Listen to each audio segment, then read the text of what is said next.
Hello and welcome into Norwalk, Iowa. We're a little late on the start as a leadoff home run from Drake Pfaltzgraff is put over the fence in left field against Ashton Hans, the starting pitcher for the Norwalk Warriors. Hans entered this game with a very good start to the year, 2-0, a 2.51 ERA, 1.79 WHIP, as he'll take on Bondurant-Farrar as the Blue Jays enter at 10-6, Norwalk at 8-1. The tie on their ledger belongs against Oskaloosa in a game that is to be finished later. But for now, we'll take you through the rest of the Bondurant-Farrar Blue Jay lineup. Pfaltzgraff obviously led off the game with a blast off of a 3-1 count. Following him up is Fenton Smith, followed by Braden Dutton, Blake Baker, Tyson Ben, Declan Parks, Cooper Goodwin, Peyton Hobbs, and Blake Solers. As Hans has his second batter of the game, Fenton Smith, at a 2-1 count. I am Liam Weber, joined today in game one of our doubleheader by Gary French.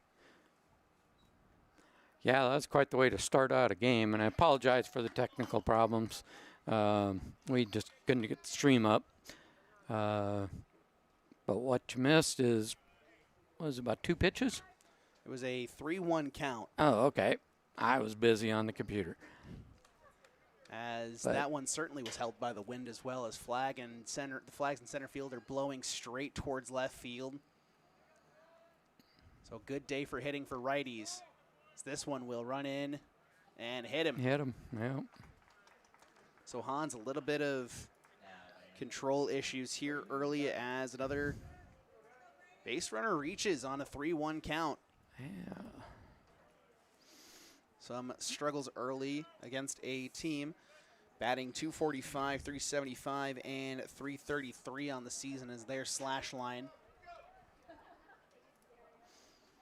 Yeah, it's a rough start. Give out a home run, and then you hit a batter, put them on base with 0 outs.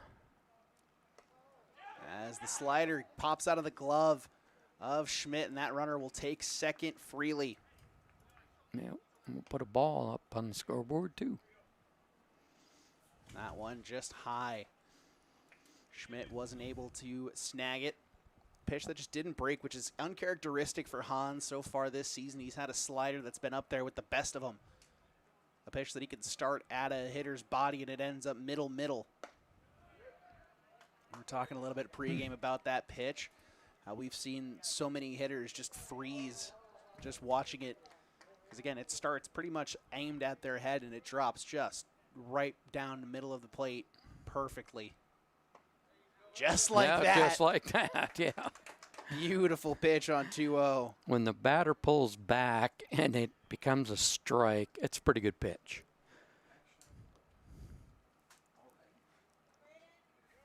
So runner in scoring position, nobody out. Hans looking to calm himself down. Still bringing him high. Another pitch that just runs high. Doesn't have the normal vertical break, but the horizontal's still there on the slide piece.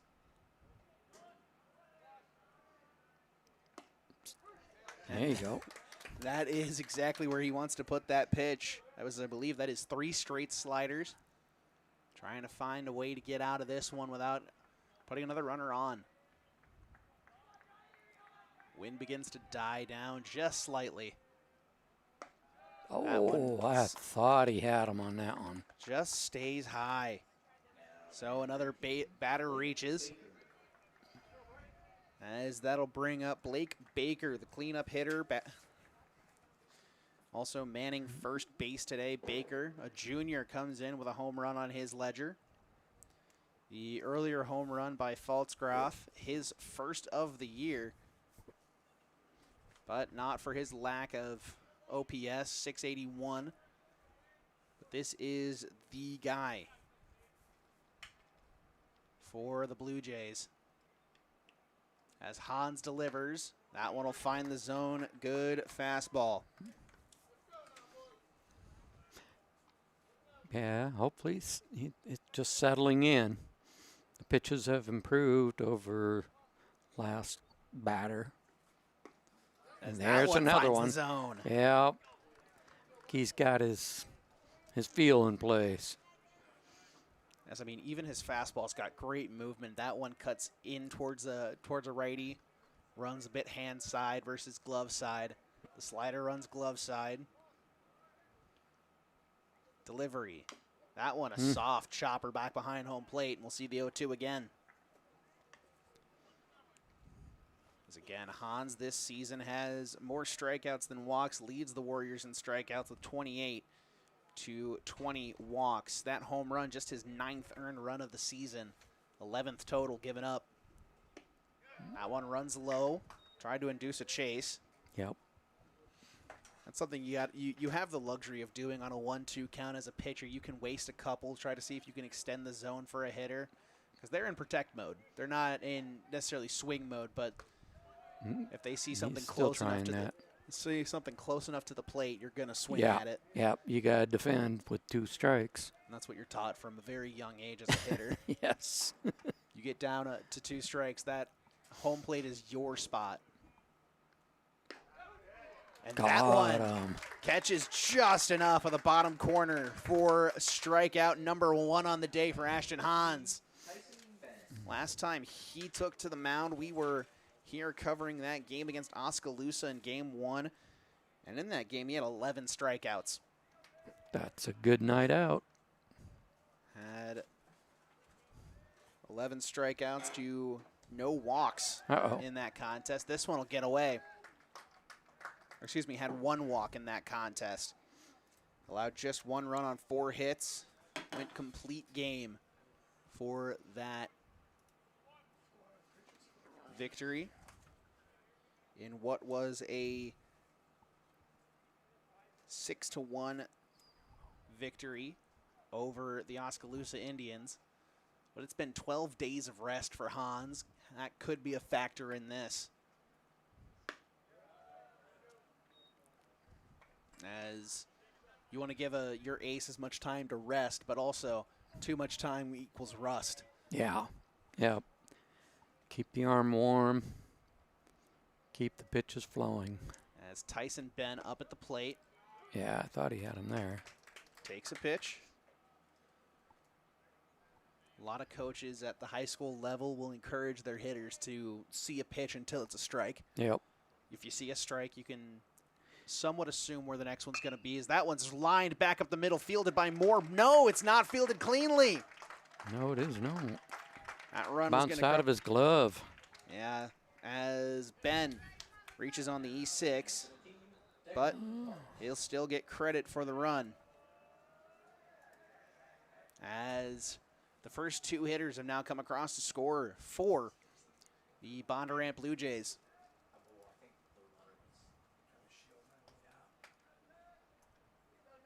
As an awkward play over there for Colton Moore, runner in his face. Just had to stay back on it and try to catch it before it ran a little too far. As that one runs inside. On Declan Parks, the designated hitter. He's hitting for the second baseman, Jaden Piggott. Coach was chatting with the third base runner.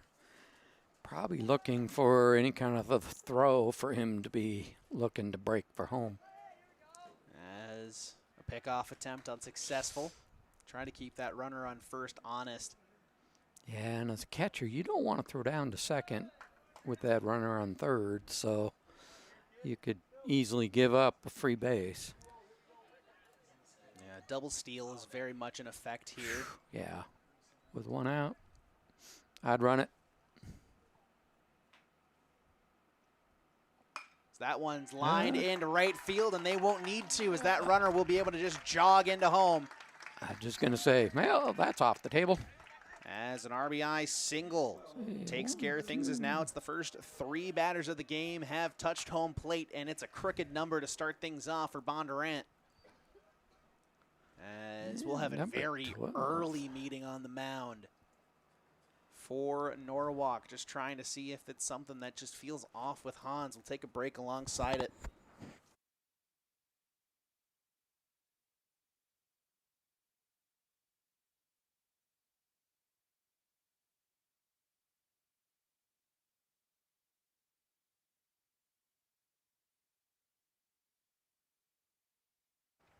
As we come back, it is Cooper Goodwin to step up to the plate. The center fielder so far this season leads the team in singles, tied for that lead rather. 10 total bases, a 227 average. That one will find the outside part of the plate, as Hans will look to get out of this nightmare inning with just 3 on the board. Double play is in order. As even a grounder to third could result in a inning-ending double play. Certainly the left side of the infield has strong enough arms for it. In Owen Siemens at the hot corner, Colton Moore up the middle. This one will be flied foul. Yeah, but a lot of the pitches are coming in on the right side of the plate, which can drive a right field hit, which is going to advance runners.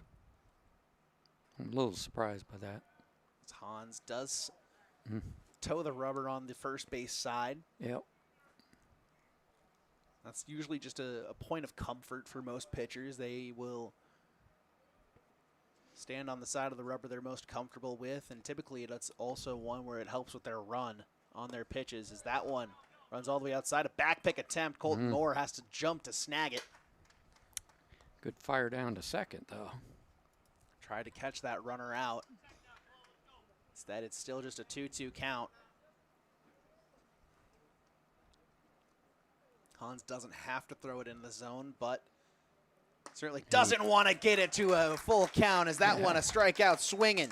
I was going to say, he needed the strike, though. As a quick look at the Norwalk defense, left to right in the outfield, Cale Wadley. In left, center field is Xavier Bush. Right field, Brady Wilkening. Round the horn on the infield, hot corner. Owen Siemens, as we mentioned. This one's ripped through that side of the infield, past Colton Moore, who's playing short. This one's unable to be found by Wadley, as another RBI single.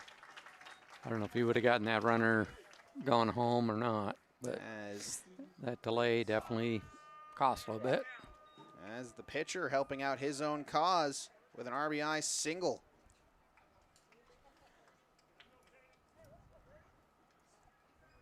Runners still on first and second as we're at the 9-hole hitter. At second base, it's Kenyon Wright. At first, it's Kingston Lamb. Schmidt behind the plate completing the battery with Ashton Hans to finish off the Norwalk defense. A soft grounder foul towards Siemens at third. Snagged by the third base coach by Bondurant-Farrar.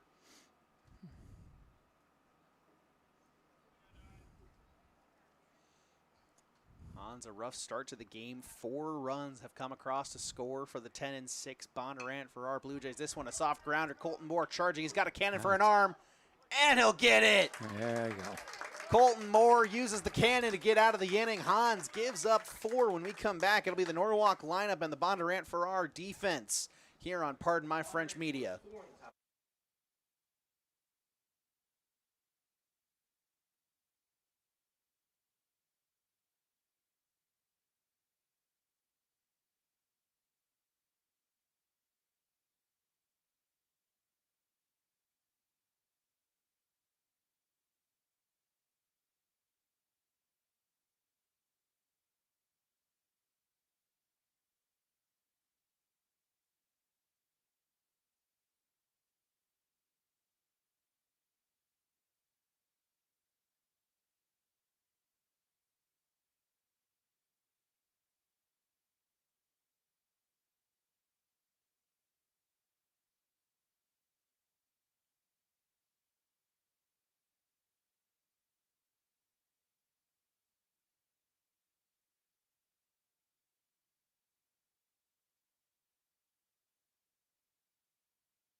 As we come back, let's take a look through the Norwalk order. 1 through 5 stays the same, pretty much 1 through 6. Colton Moore, Ashton Hans, Riley Schmidt, Owen Siemens, Brady Wilkening.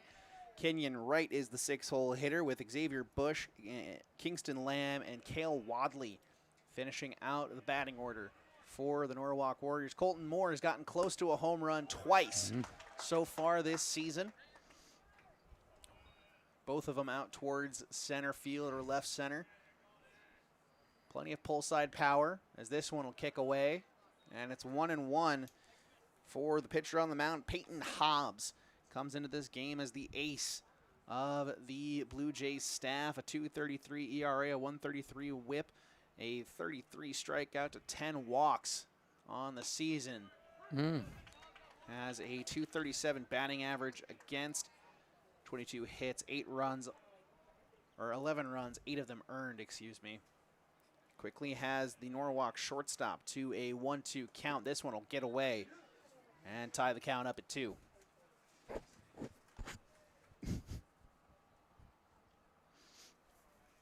Colton Moore, a fantastic hitter in his own right. Leads the team in singles and doubles. And that one a chase. Gets him on the pitch in the turf. And Moore will go down swinging for out number 1. Bondurant comes into this game with a rough stretch of games. They fell to Des Moines East, ADM twice in a doubleheader, and then, they're on a tear. Yeah, they've been winning. They have been winning. Yeah. Norwalk's been kind of streaky of wins, losses, kind of grouped together. They did take a very good game. They took a game off Oskaloosa. They took a game off Pella, off Grinnell. They took 2 off Pella Christian, and they had a very close contest with Indianola, one of the best teams in the state of Iowa for baseball, as they fell 11-9. But again, against a team like Indianola, that is an impressive feat. Yep. As the pitcher, Ashton Hans, the 2-hole hitter, will swing and miss. Strike 3, got him pitching the dirt. And a throw down on the drop third strike. We'll get him. So back-to-back Ks to start off the inning. And the day for the strikeout leader, Peyton Hobbs. As Norwalk sits tied for 3rd in the Little Hawkeye Conference. Currently, Bondurant-Farrar 4-4 in the Raccoon River Conference. But Bondurant-Farrar on quite the tear, as they've won against Des Moines East, ADM twice, Carroll, and taken down Boone last Thursday. So they come into Norwalk on quite the tear. Really looking to continue that momentum, as their pitching staff ranks as one of the best in the state of Iowa. Yeah, they're looking strong tonight. Just one pitcher over a 4 ERA for this Blue Jays squad. And that one will find the zone on a 3-0 count to the catcher, Riley Schmidt, who has the only home run of the season for the Norwalk Warriors. Happened away from home. And that one will be ball 4, so he will hustle his way down the line. Yep. Not really following up the term walk. Right. Well, when the ball gets by the catcher, if he doesn't hustle after the ball, you have a potential of rounding and going after second, but I wouldn't do that against most catchers. As Jackson Howe, the sophomore, will come into the game to courtesy run for Riley Schmidt, as that one a pitch down the middle to Owen Siemens.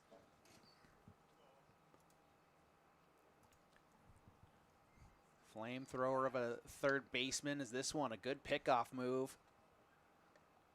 Just off the bag.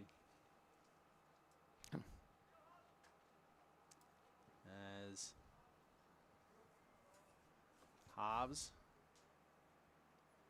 kicks and fires. Beautiful curve into the zone. Yes. We're sitting right behind home plate, and you can see those things break. As quickly going to try and get the defense in for Bondurant-Farrar. Nope. As left to right in the outfield is Fenton Smith. In center, it is Cooper Goodwin. And then out in right field, it's Drake Faltzgroff. Then around the horn on the infield, it is going to be Tyson Ben at third. Then up the middle, it is Blake Solers at short, Jaden Piggott at second. And the first baseman is Blake Baker with Braden Dutton completing the battery behind home plate, as this one's going to be a sharp liner foul. Keeps the at-bat alive. Siemens has been doing this all season. He makes fantastic contact, does not go down easily. Loves to battle at the plate. Just 4 strikeouts to 11 walks on the season. He really likes making pitchers earn their outs. Better keep that ball away from my car.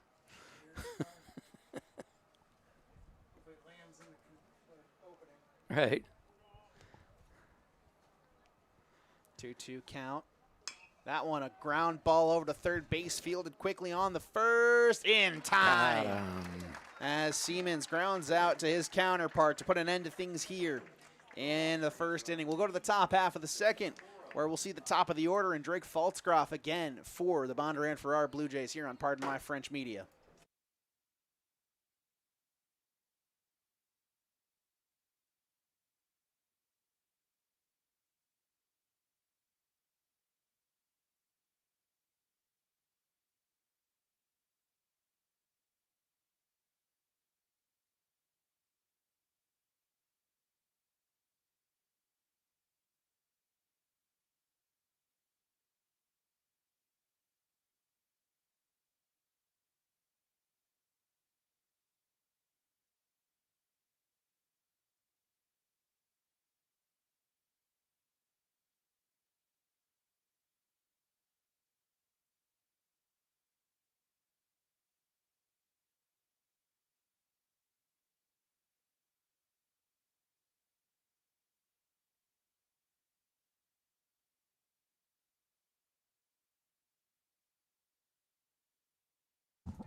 As we return, Drake Faltzgroff returns to the plate, hit a home run out to left field his first time up.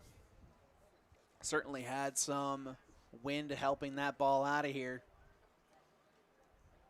As he'll step in to face off against Ashton Hans again. Talking about it between innings, Hans typically allows a run or two in the first inning of his starts. Did so against Oskaloosa last time out, and then proceeded to put up 11 strikeouts on the board. As that one finds the zone 1-2, or 1-1, excuse me. So it's kind of a warm-up thing for him, even though you do warm-up pregame. You get in game situation, got to throw a bit, and then it falls in place. Good job by Faltzgroff to hold up the swing.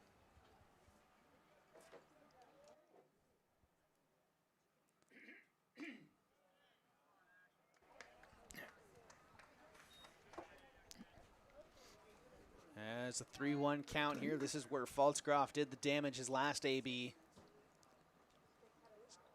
Delivery, that's high and tight.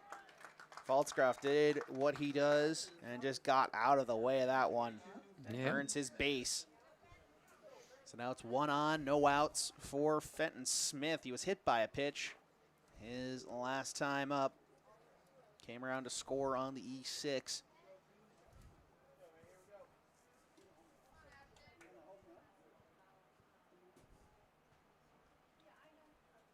Delivery. That'll run outside. 1-0. Hans might also just be struggling with release point. Yeah, there's a lot of them that tail out on that right side of the plate, looking as we are. And they get a real tail out. I mean, when the catcher has to stretch, grab it. Kind of wonder if it's that one. Yeah, wide. That one looks a bit more of a controlled outside pitch. 2-1. Infield playing double play depth. Big cut and a miss. Foul tipped it. So tipped into the glove. 2-2 count now.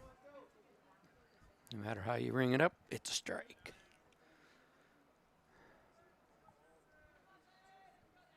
All right. Let's keep an eye on first base. Swing and a miss. Strike 3. Got him. Go. Strikeout number 3 of the day for Ashton Hans. Find that groove. 13 coming up. Catcher Braden Dutton now stepping up to the plate. Walked, came around to score on the RBI single of Declan Parks.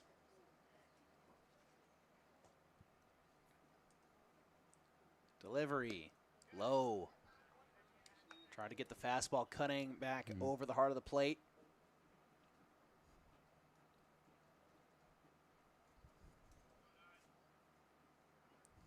Hans.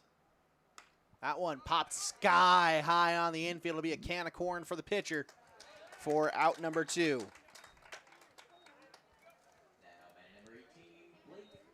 Blake Baker now. Backwards K his last time up. Stared at a pitch inside.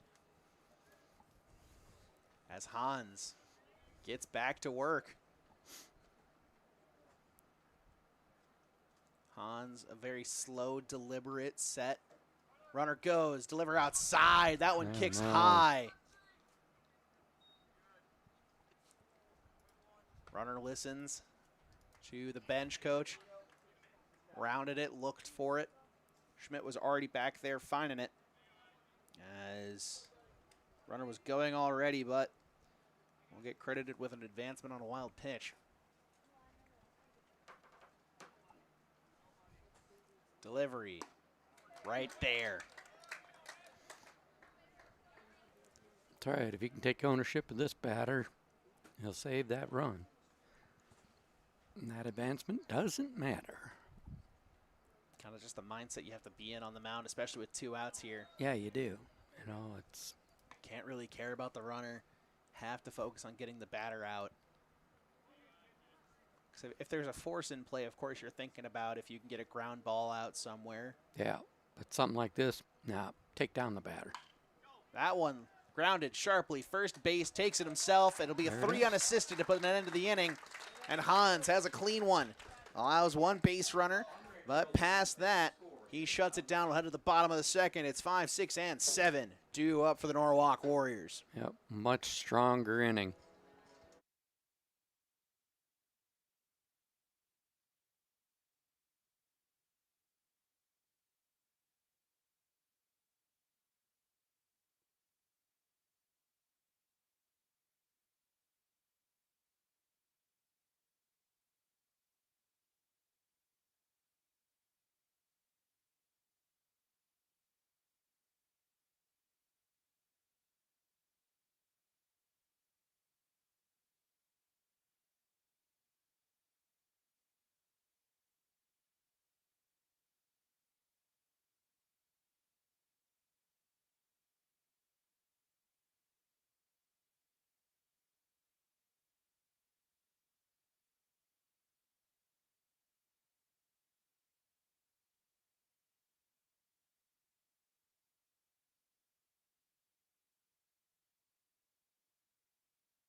As we return, the right fielder, Brady Wilkening, will step up to the plate.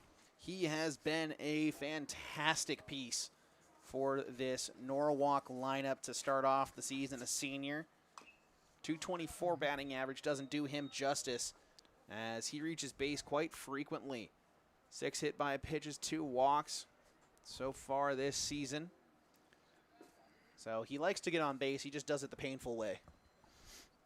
Likes to crowd the plate. This one, a sharp grounder over to second. He's got plenty of speed. Wheels. He's got wheels. But no. A perfect throw over there from Solers. Gets Wilkening for out number 1. As Kenyon Wright now will step up to the plate.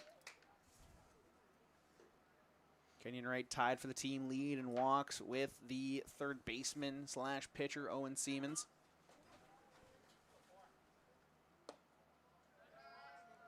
As Hobbs delivers a fastball high for ball 1.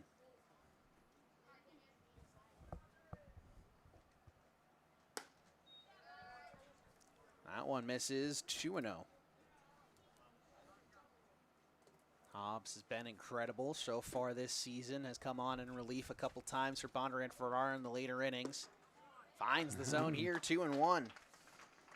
Yeah, he looks like he's throwing hard. This is Hobbs' 5th appearance of the season, 24 innings pitched. It's 5th start, rather. This one lifted high and deep. Center field. Over there to snag it is the center fielder, number 12, Cooper Goodwin, for out number 2. 7 appearances, 5 starts for the powerful right-hander. a senior this past year, has since graduated. That one finds the zone, 0-1. To Xavier Bush, the center fielder. This one. Oh, stay line down, drive. get down. No. Foul.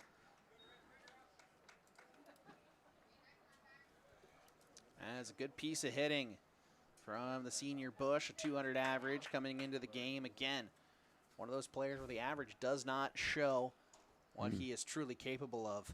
Yeah, he got some great distance on that. It just kind of tailed out of play, well, out of the field. Out to run high.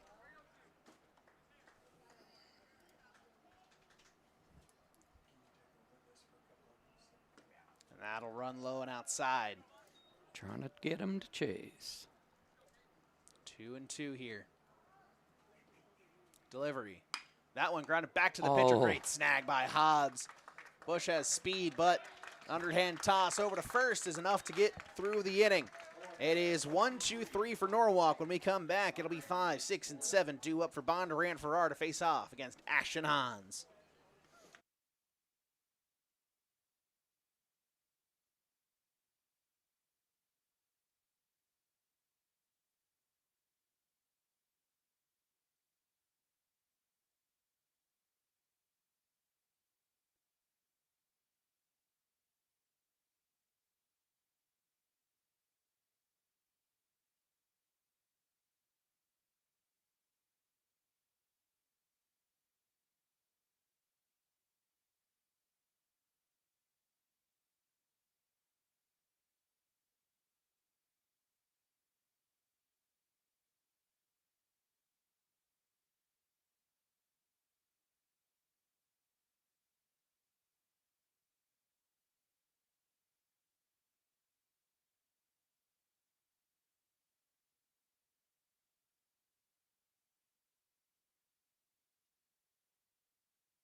As we return, Tyson Ben will step up to the plate. Reached on an E6 his last time up.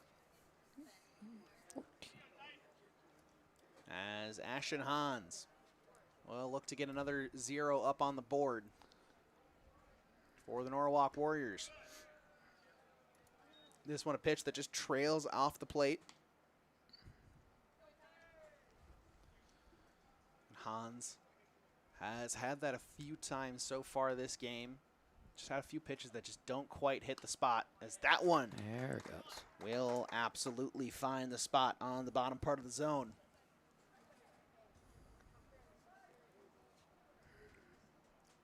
As a sea of blue off to our left signifies the support for these Blue Jays.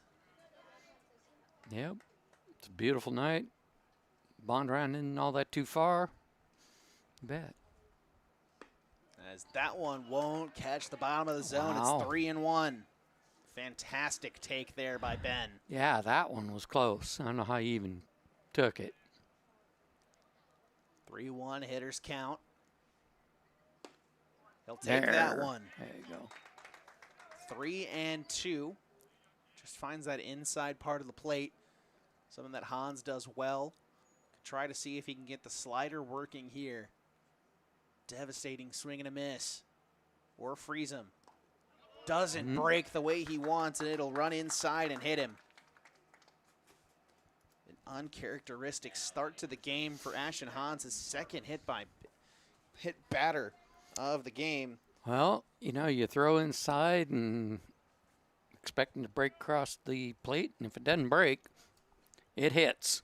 Well, I mean, even then, coming into this game, that is the style that he's had all season. He's only had one hit batsman coming into today's game. It's almost like he's off just a hair, but Pickoff attempt runs outside on Kingston Lamb, does the best he can to snag it. yeah, almost overthrew the first baseman.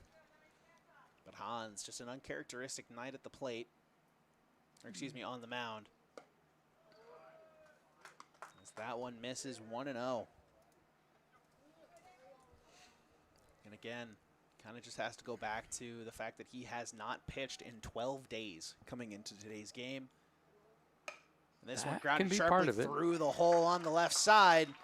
And it's a single for Declan Parks. Back-to-back singles for him. Yep, nice stand-up.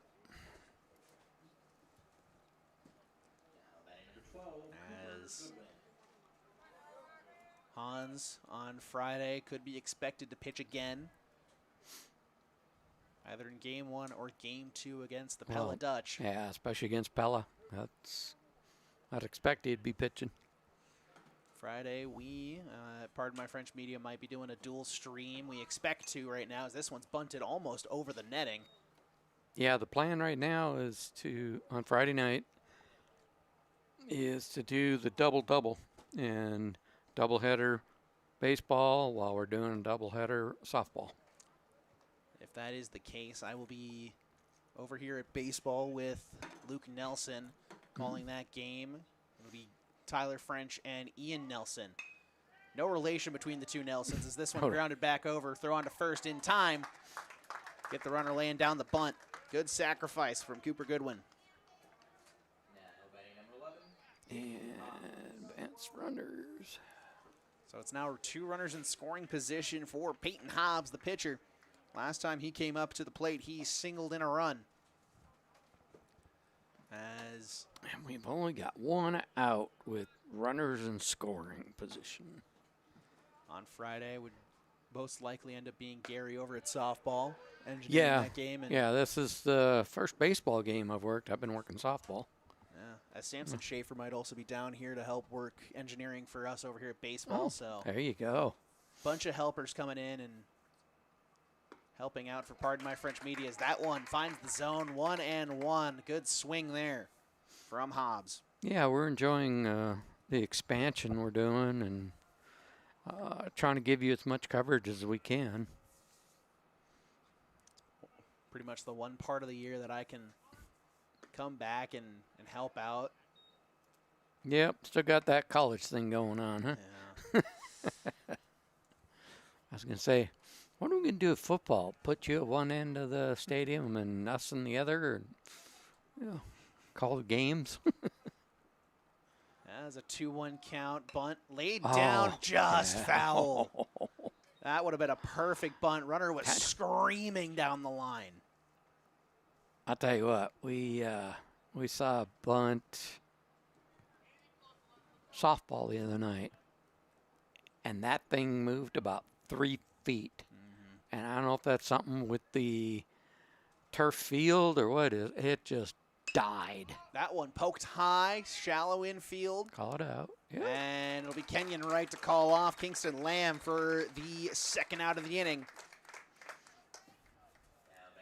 As 2 straight outs, one of them a sacrifice.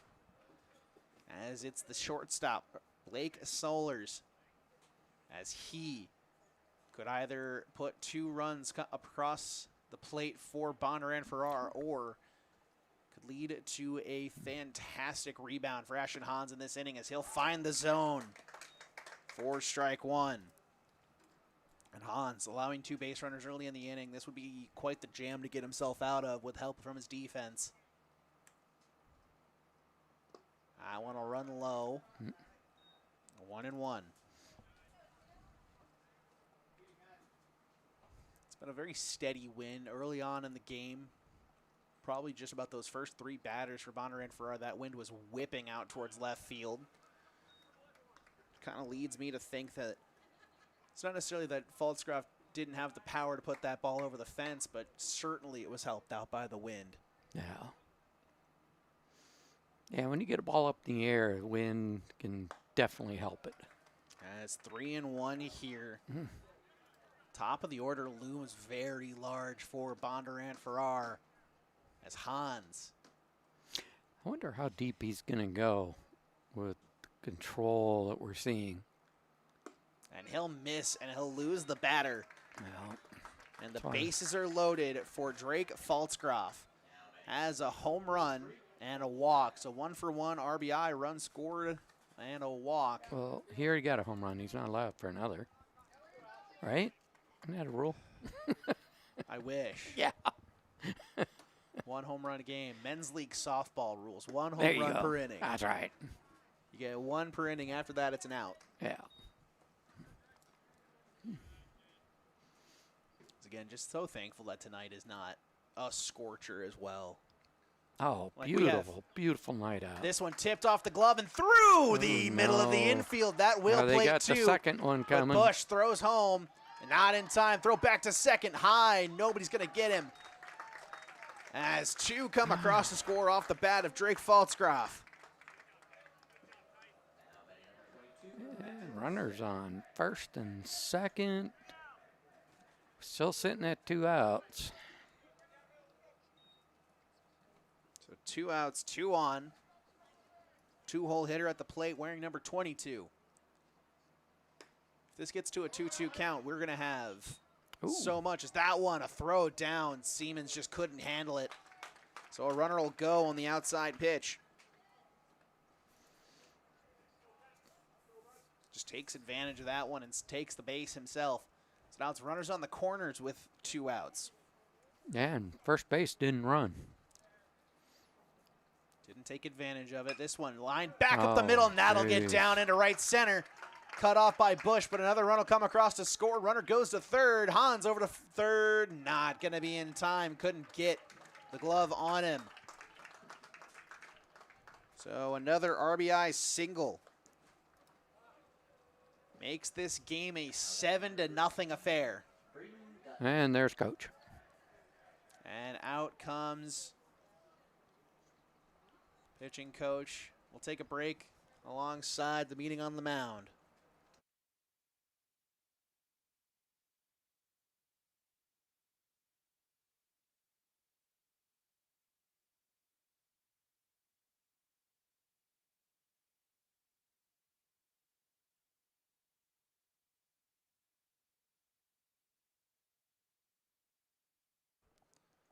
As we come back, it will be Braden Dutton to step up to the plate. He popped out to the pitcher on a towering pop fly. One also has a walk and a run scored so far today.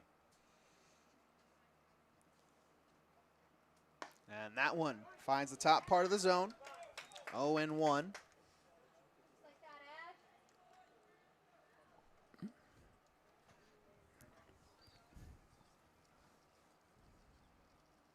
As that one's lined back up the middle, and that'll get down in front of Xavier Bush.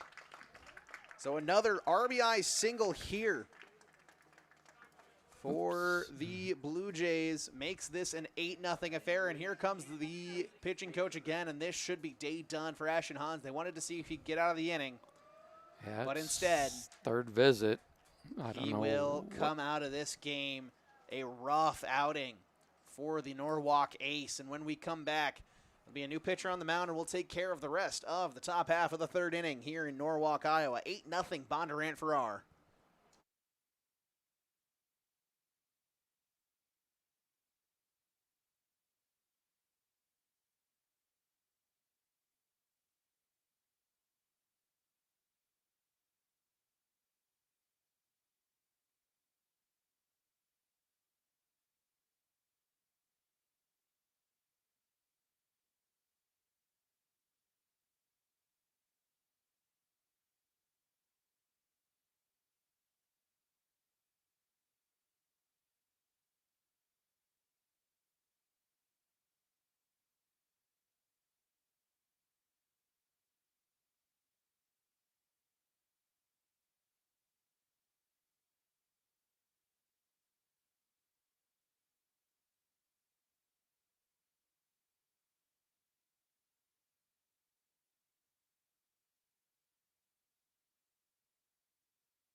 As we come back, Aiden Walter will come into the game to pitch his 5th appearance on the season. He's 0 for 2.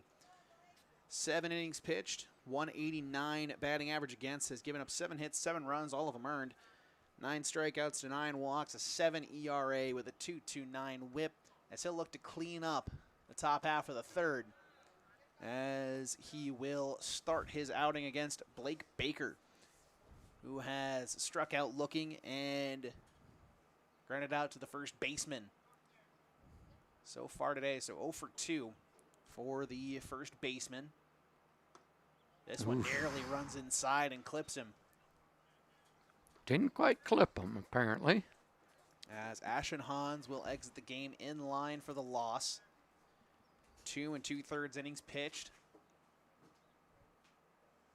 Don't have the complete run total yet, but it looks like it'll be 8 runs allowed, 7 of them earned for Ashton Hans today.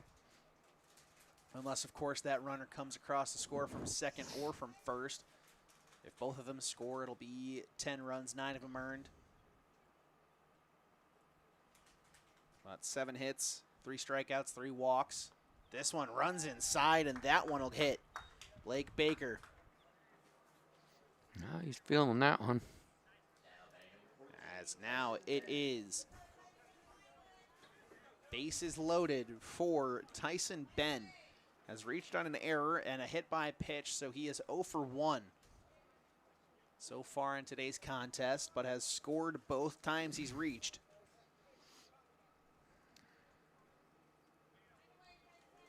It's kind of been the black cat so far for Norwalk. If they let him reach base, he'll find a way to make his way around. This one nearly runs inside and catches him on the elbow, but instead it'll just be 1-0. Yeah, he's had a few of them up tight. That's that one. There we go. Finds the zone. Yep. Throw them strikes, man. Just rear back and throw it.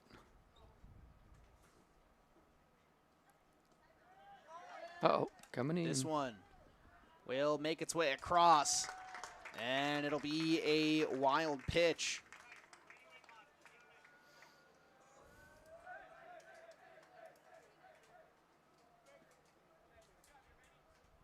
And what do we got? 2-1. And it's now 2-1.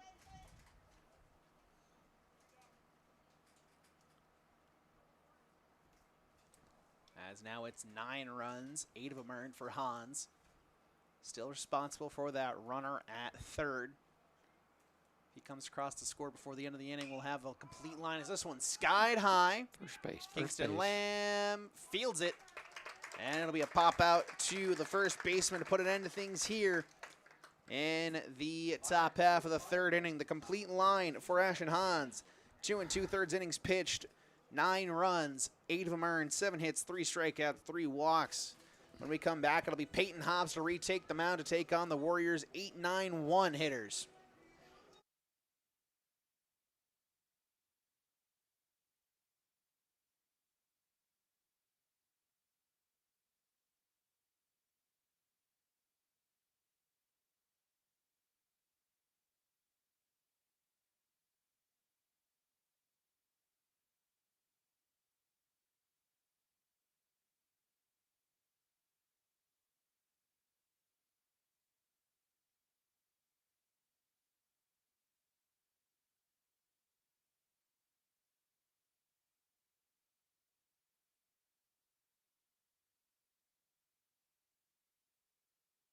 As we come back, it'll be Kingston Lamb to step up to the plate. Lamb, his first AB of the game. Norwalk still working through their first time of the order. Meanwhile, for Bondurant-Farrar, they are working on their third time through the order. This one will run outside from Hobbs as Lamb coming into the game, 174 average, 406 on base, 261 slug. So again, one of those hitters that might not necessarily have the average, but that on base has been absolutely insane, as it's a 1-1 count to the first baseman, who has also been splitting time so far this season, as it's 2-1, excuse me, and now it's 2-2. as it's been Keelan Selby splitting time with Kingston Lamb in these doubleheaders. So the count will run full on the first baseman. Swing and a miss, strike three, got him. For out number one, and Cale Wadley will step up to the plate. Wadley, a senior, 231 average, 268 on base, 231 slug. Just a singular point shy of a 500 OPS. That one will run high and outside, 1-0. So I think the most impressive thing about Hobbs today is his ability to battle back in some of these counts that he finds himself in early. He'll battle back and still find a way to get that batter out. Yep. And you know, he wastes no time on the mound. He is ready to throw when that batter steps in. He is rushing these Norwalk hitters to get back in the box. As he'll find the zone here on 2-0. As you see, he's set, he's ready. Yep. And most of the batters I've been watching are calling time as they're stepping in to hold him. As Wadley on a 3-1 now. So he's got a good rhythm going. And that one runs high. Wow. He'll lose Wadley. Just barely missed. As Colton Moore, a strikeout victim on a pitch in the turf his last time up, will look to change his fortunes here. With a runner on. Yeah, I think Hobbs was surprised by that last pitch call. That one lined and foul out there in left field.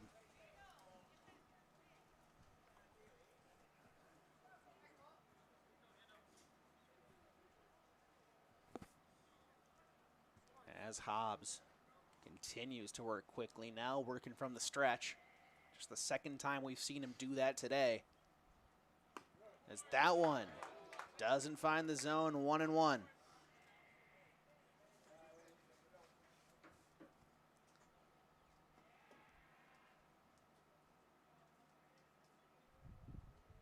Lift the legs and fires. That one runs inside, but it's a strike. Wow.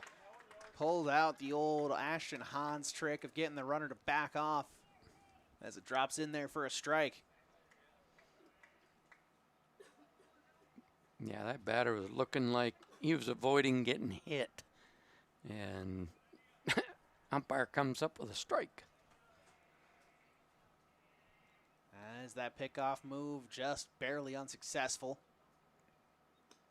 That one a half swing. So swing and a miss, strike three, got Moore again on a pitch below the zone. As Ashton Hahn stays in the game as the designated hitter now, hitting for the pitcher. We'll look to see if he can change his fortunes at the plate after a bit of a struggle on the mound. But he'll take strike one here from Hobbs.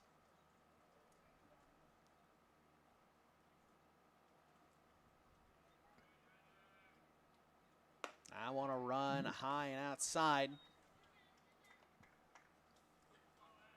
as it's 1-1 now.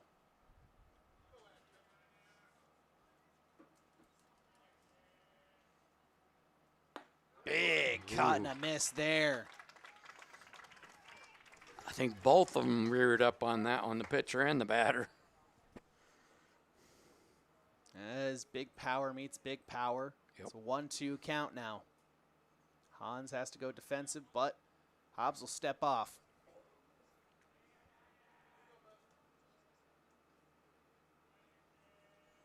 Wadley over at first will take his lead.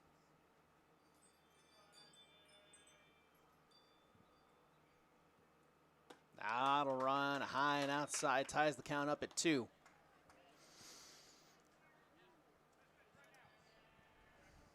Hans just looking for something to get through the infield. As that one, great stop behind the plate by Dutton. Keeps that from going to the backstop and keeps that runner at first.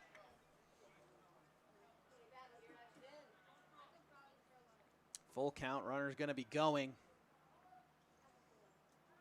And that one will run low. So a walk earned by Ashton Hans.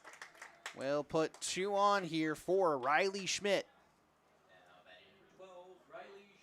As a quick meeting on the mound, as it's 2 walks here in the inning to go alongside 2 strikeouts. We'll take a break alongside it before Riley Schmidt steps to the plate here in the bottom of the 3rd inning.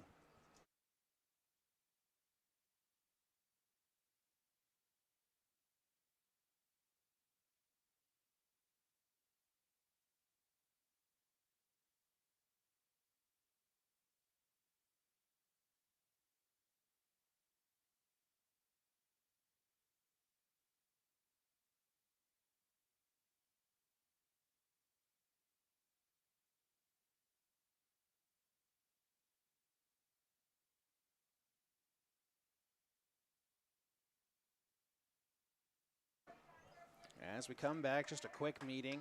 Calm the pitcher down. Schmidt will walk his first time up. That one, a hard grounder. Past the shortstop, and they'll keep that runner as they'll go station to station. Yep. But the first hit of the game belongs to Riley Schmidt for the Norwalk Warriors. As now Owen Seaman steps up to the plate, and it doesn't get any easier. The senior, who has a .393 on base percentage, will look to earn his way on. He has 11 RBIs on the season. Good for second behind Riley Schmidt.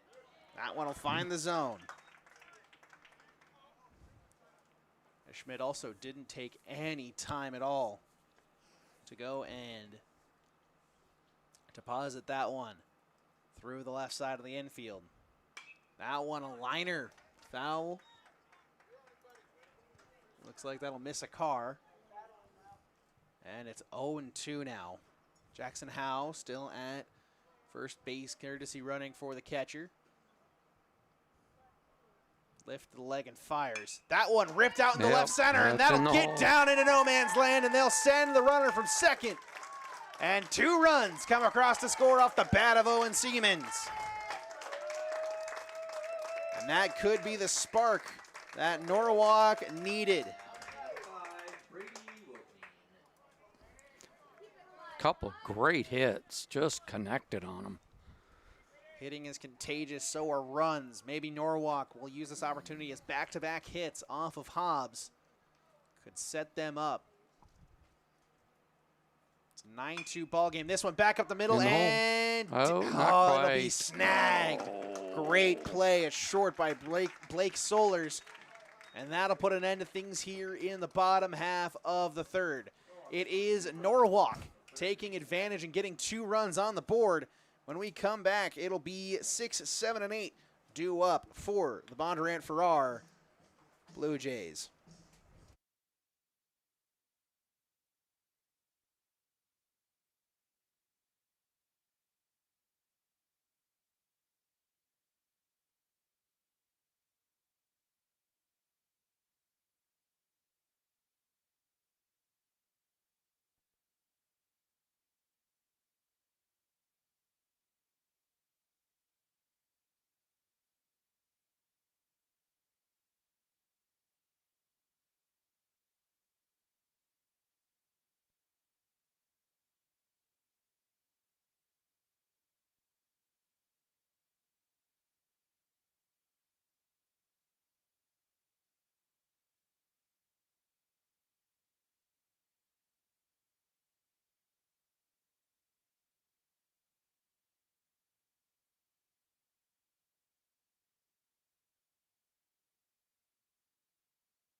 As we come back, it is Declan Parks to step up to the plate. He's 2 for 2 so far, an RBI and a run scored. As he will continue the greeting for Aiden Walter as the lefty will attempt to get through the rest of this game and get Norwalk to game 2.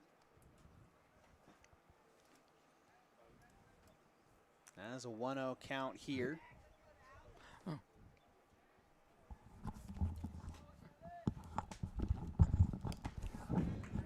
As Gary French will hand over the headset to Ian Nelson, who makes his appearance. Late, but he's here. Very late, but here nonetheless. I'll dock his pay. Alrighty.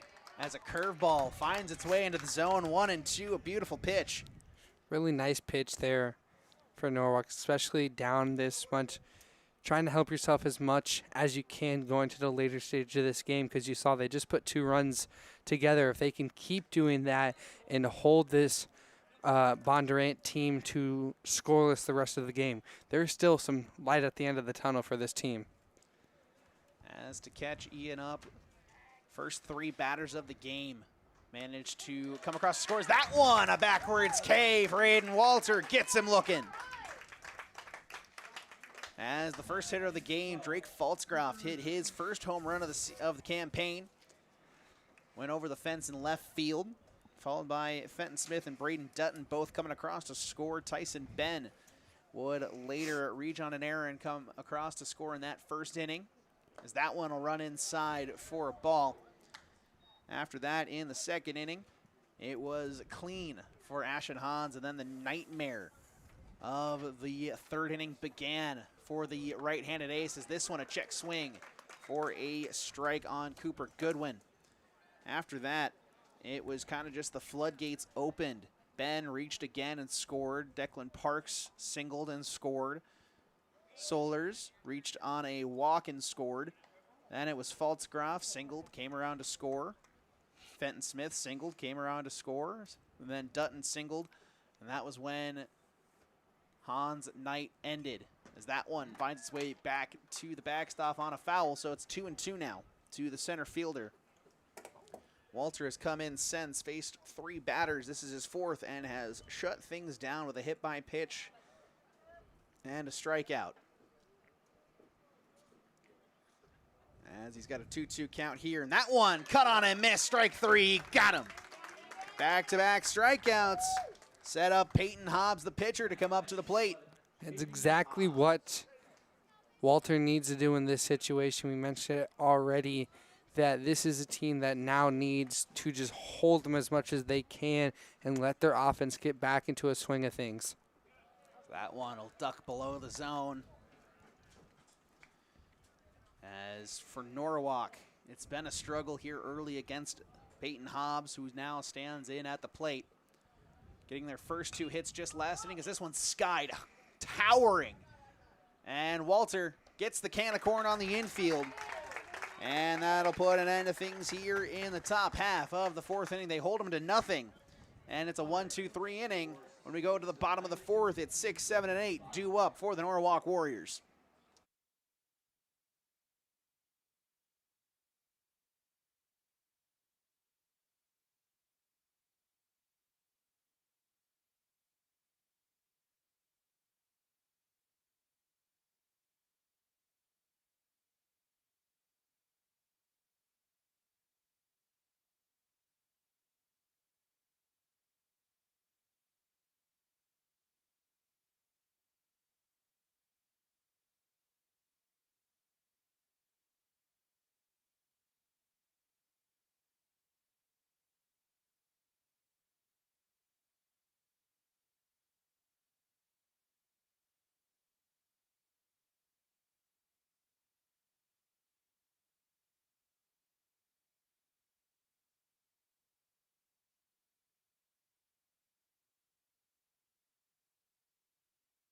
As we come back, Kenyon Wright will step up to the plate. He flew out to center field his last time up.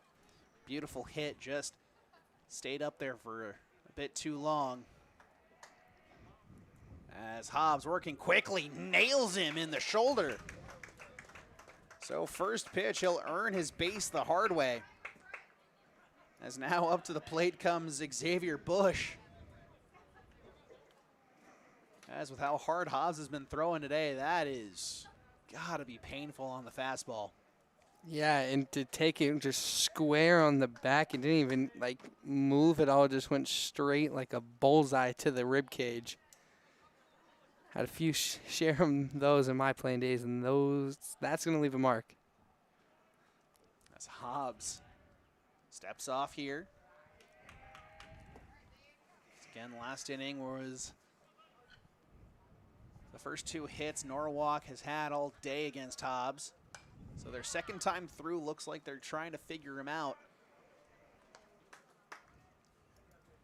As Schmidt, 2 for 2 so far. But Siemens had the big 2-run single, has both of the RBIs for Norwalk here today. Bottom of the order looking to get back to the top half as this one's grounded up the middle, fielded 6-4, not gonna make a play at first base. So it'll be a 6-4 fielder's choice. That allows Bush to reach and catches right out at second. As Kingston Lamb, now a strikeout victim his first time up, will step up to the plate. Went down on a full count. So worked it beautifully, as that one will run outside 1-0. Really not too much to worry about for Norwalk right now. You have a runner on. It's now just about staying consistent, not trying to do too much in this situation. As this one grounded sharply, fielded 4-6. No, he wasn't on. He had to jump to snag it. So Lamb will reach, and it's going to be a throwing error by the second baseman. That allows it to be 2 on. With Cale Wadley at the plate. He walked his last time up on a 3-1 count. As trouble again for Peyton Hobbs. Kicks and fires. This one fouled back to the screen. Great timing. Was just under it. Fouled it straight back. The timing's there. Just a matter of if he can make solid contact with it. Kick and fire. That one grounded, foul down the third base line. Quickly 0-2 to the left fielder, Cale Wadley. Wadley, a very solid hitter we've seen already this year. Just has been really up and down for much of the year. He's coming in a 327 average, which is a very solid average, especially at this age, but just not really being their top producer like he would like to be. As this one kicks away, the runners will take their bases, as it'll be a wild pitch. And now it's 2 runners in scoring position with just 1 away. Wadley a walk and a run scored earlier. He came around to score on the 2-run single, as he will look to find a way to put 2 more across the plate. That'll run low, 2-2. Good patience out of Wadley, and this is exactly where they would like to be in a less out situation as last inning, where they had bases loaded with 2 outs, which they did run in some scores, but much better. And just a very tough pitch and a great one from Hobbs, who gets Wadley swinging. That was a very nice, just kind of off speed in a way. It drops right underneath the bat, and Wadley just kind of attacked a little bit too late. That'll bring up Colton Moore, who has a pair of strikeouts so far today. He will look to end that streak right here, right now, as that'll skip up and over the dugout for Bondurant-Farrar. Hobbs will mishandle the throw back to the mound, but it won't kick away enough for runners to attempt to catch them unaware. That one will run up and nearly catch him in the head, and this will get Bush coming home and scoring. As another wild pitch puts another run on the board for the Norwalk Warriors. I thought that hit his helmet for a second. I didn't know what it hit. I thought it must have been a glove. It must have hit the glove or something. As 1-1 here to Colton Moore.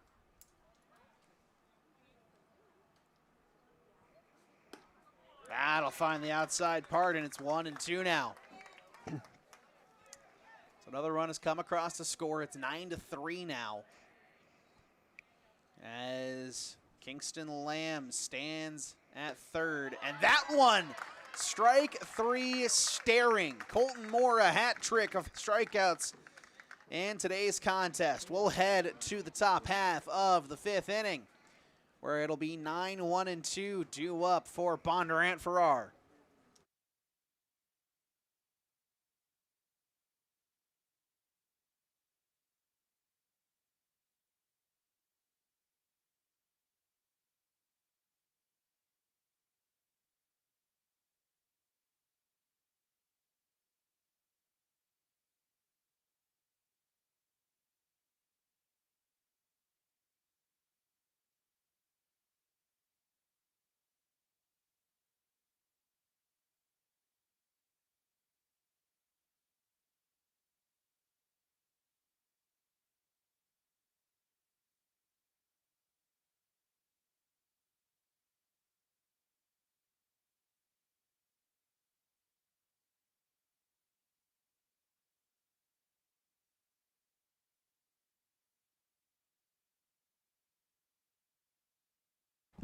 As we return, it'll be Aiden Walter to retake the mound.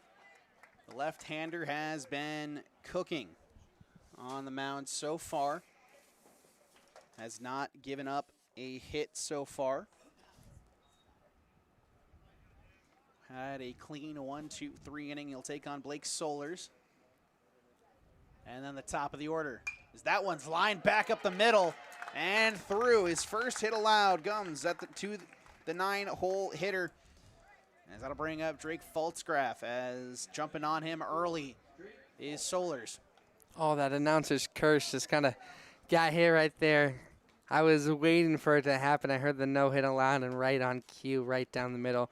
But either way, it was still a great hit from the 9-hole. Just found the open center, and the shortstop just there was no way he could get to it. Colton Moore has made some fantastic plays at short for Norwalk, but that one, not even his powers could get him over there. As Faltzgraff, 2 for 2 today, 3 RBIs, 2 runs scored, a walk, specifically a home run to lead the game off and get this this Bondurant-Farrar team going early. He'll foul this one off. It's 1-1.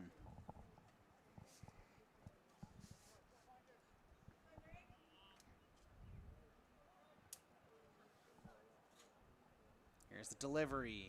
Outside on the curve. 2-1.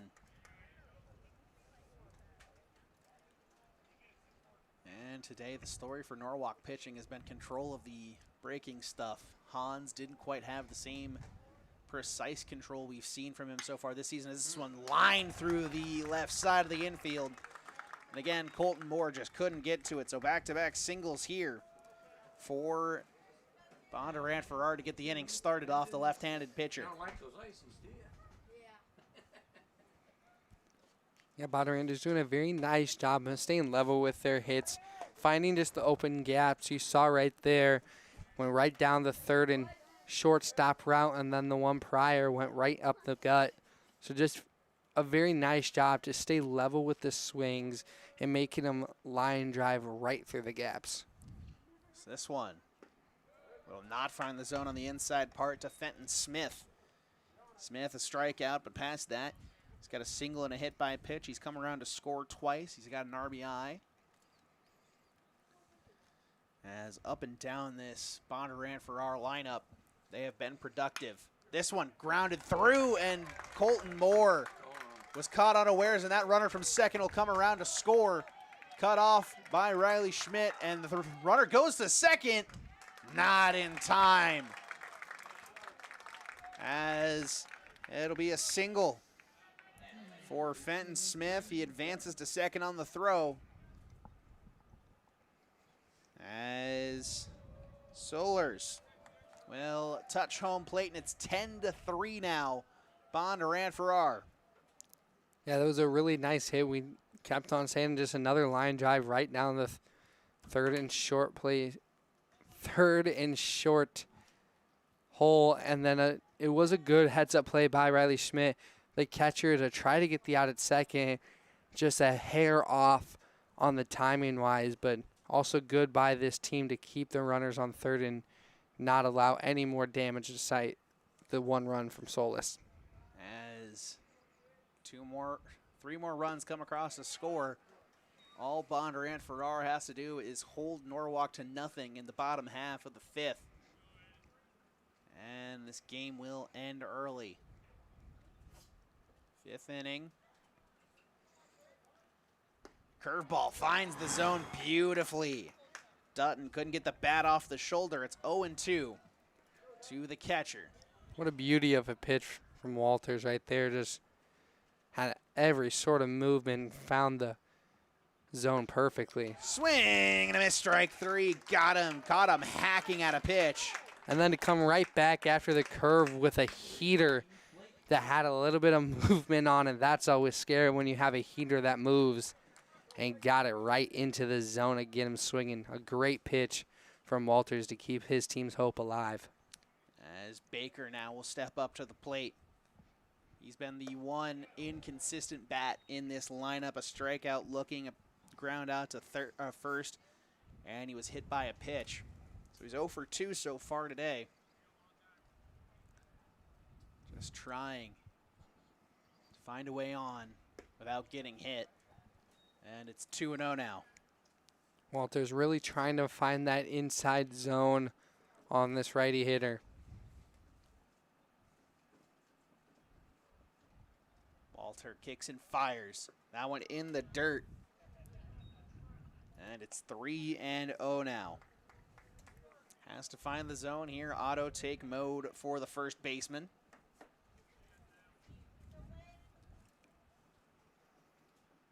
Wind picks up slightly. As that one will find the zone. And Baker didn't even get the bat onto the shoulder. He just kind of sat still. Watched it like it was the first pitch, and that's what Walter's been trying to do this entire at-bat, was get that inside. That one's lifted high and deep. Going back on it is Bush. Fields it. And the runner will tag. And make his way across the plate. It's 11-3 now with 2 outs on the RBI sac fly. As Faltzgroff comes across to score. And Tyson Ben will step to the plate. He's 0 for 2 today with 2 runs scored. Came across to score after he reached on an error and was hit by a pitch and came across to score.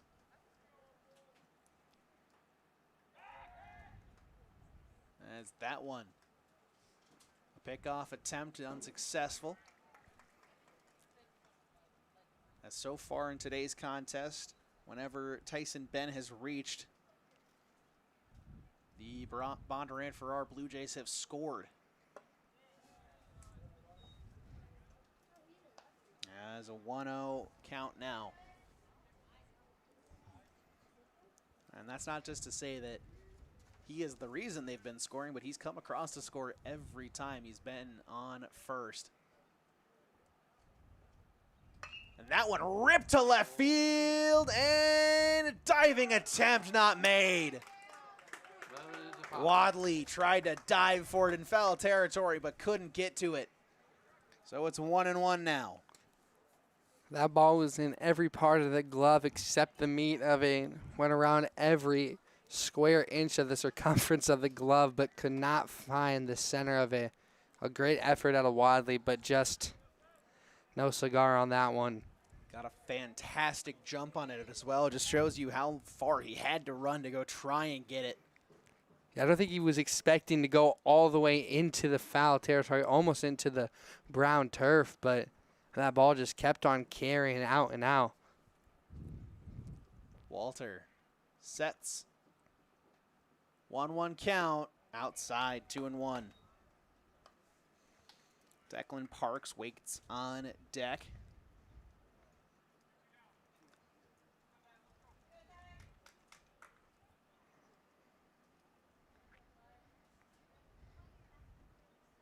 There's the delivery.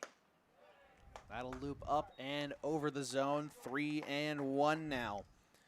Tyson Ben. Big gap on the right side of the infield, as Kenyon Wright is the one covering second in case of a pickoff. That one's lifted high and out of play. Counter run full.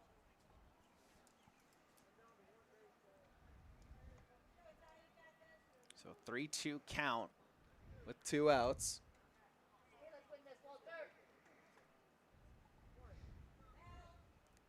Eleven runs on 10 hits, no errors for Bondurant-Farrar. 3 runs on 4 hits, 1 error for Norwalk. That'll run high, and it's runners on first and second for Declan Parks. Has singled twice, has a backwards K on his ledger as well, an RBI and a run scored. Looking to add to his totals, as trying to see if he can take away team MVP honors from Pfaltzgraff in today's game.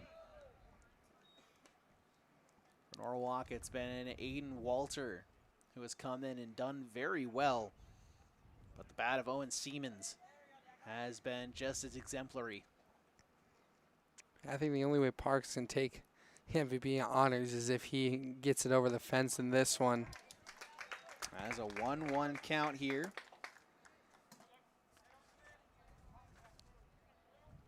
Parks would be his first of the season,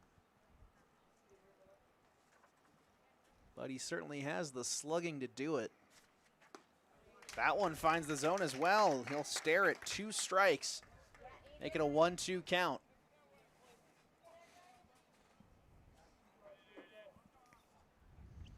Walter looking to get out of the inning with just 2 runs allowed.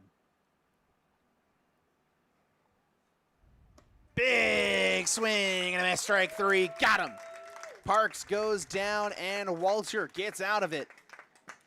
We'll head to the bottom of the 5th, where it's 2, 3, and 4 due up for the Norwalk Warriors, Hans, Schmidt, and Siemens.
As we come back, it will be Peyton Hobbs, as time is called.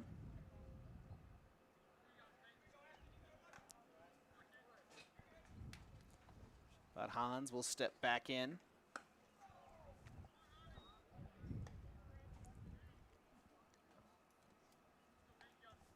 As a 1-0 count here. That'll find the zone, strike 1.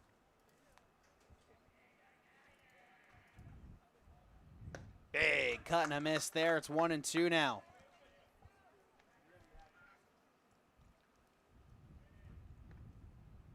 Big swing and a miss, strike 3. Got him. Another strikeout on the board for Hobbs. I think one of the things that this team is really struggling for, Norwalk, especially as they've gotten late into this game, is they're trying to swing for the fences, it looks like, and especially when you're just trying to keep the game alive and not be down by more than 7, you want to really keep it level. That's what Bondurant-Farrar has done very well, and we see that just now from Riley Schmidt, who swung for the fences and got directly underneath the ball and popped it up right to the shortstop, who just had to take 2 steps into the outfield and easily caught that ball. They're swinging way too hard, way too aggressively, when in this sort of game, in this position, you really just need to do what Bondurant has done very well, swing levelly, just get some line drives through the holes of the infield and get on the base and then let that carry into runs. Bondurant did that so well just in the last inning. They've been doing it all game, and now Norwalk is trying to swing for the fences, get runs on the board quickly instead of That one lined. As I mean, they're trying to do more than they need to. As again, Schmidt flies out to the right fielder. A strikeout from Hans. And now Siemens, excuse me, down to 2 strikes. And he'll ground this one sharply, fielded at first, on to first, unassisted for the final out. It's 7-8-9 due up for Bondurant-Farrar, but first we'll thank our sponsor, Savvy's Perspective Photography. Blink and you'll miss it. Don't let your best moments disappear. Savvy's Perspective Photography captures the moments you'll want to hold on to forever. Find them on Facebook at Savvy's Perspective Photography or on Instagram at savvys.perspective.photography. Based in Ankeny and serving the surrounding areas, new clients use code SAVVY30 for 30% off your first session. That's SAVVY30. Savvy's Perspective Photography, sports, portraits, and beyond.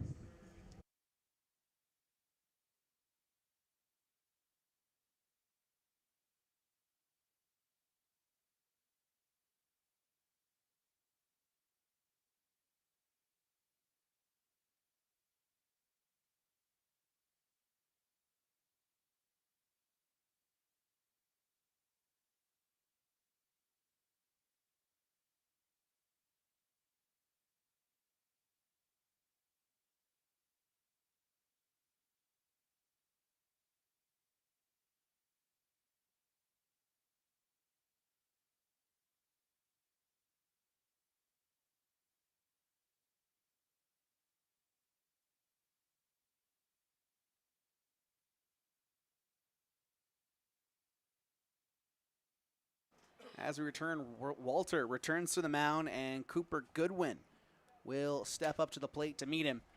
2 strikeouts so far today for the center fielder. A sacrifice bunt as well on his ledger, as that one will miss. 1-0.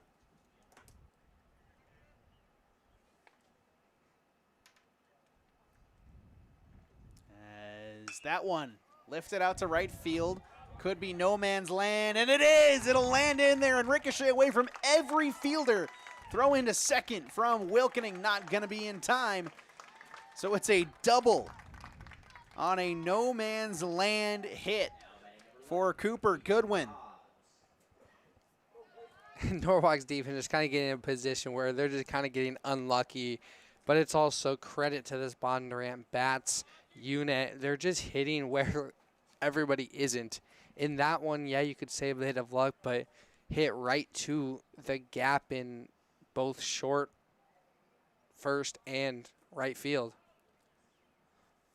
Delivery from Walter, a curveball that's lifted high on the infield in foul territory, and it'll be Riley Schmidt to put a squeeze on it against the pitcher in foul territory for out number 1. As Blake Solers now will step up to the plate. He is sitting at a 1-for-2 performance. A walk and a run scored.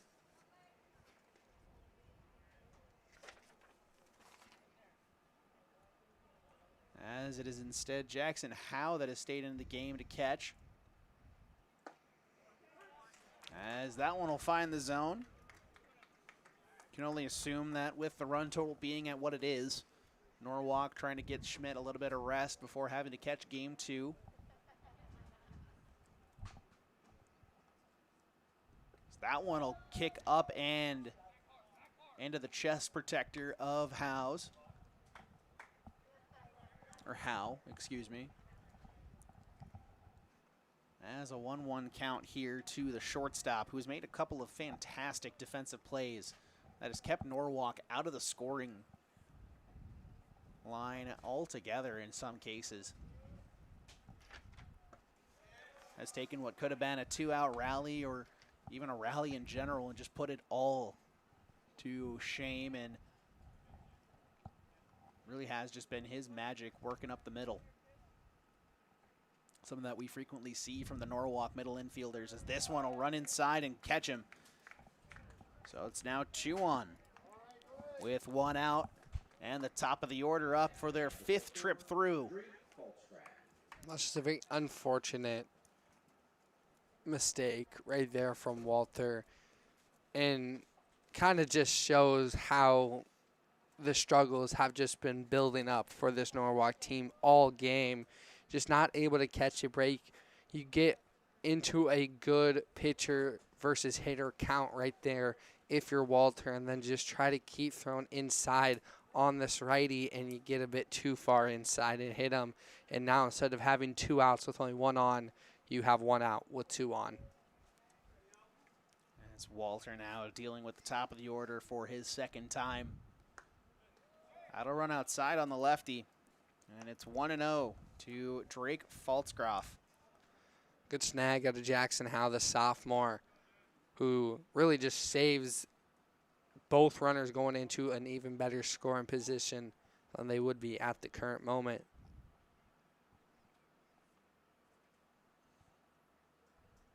That one nearly runs inside and catches him. Instead, it's a strike. Great pitch there. As it's Kenyon Wright at second holding that runner, so that is a huge gap if Faltzgraff can get the bat to the ball. But this time it's going to be skied up. It's going to hit the press box. Yes, it is. And it'll bounce off the roof and back behind us. First dent in the press box. As Walter now with a 1-2 count to the leadoff hitter, has not recorded an out so far today. And he slips, but that one fouled off. Walter slipped on the turf. That one goes over the fence. That might be hitting our window, or lack thereof, depending on where it drops.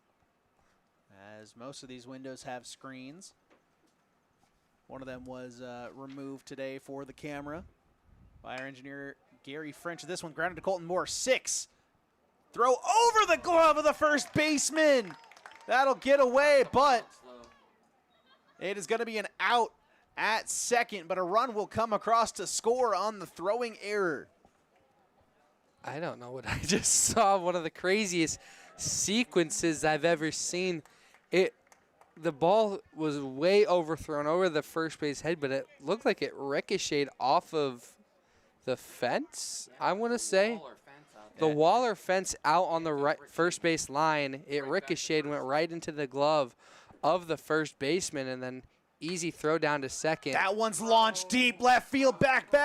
Wadley at the track, just shy of it, really. And that'll put an end to things here. If that was the first inning, that surely would have left with the wind.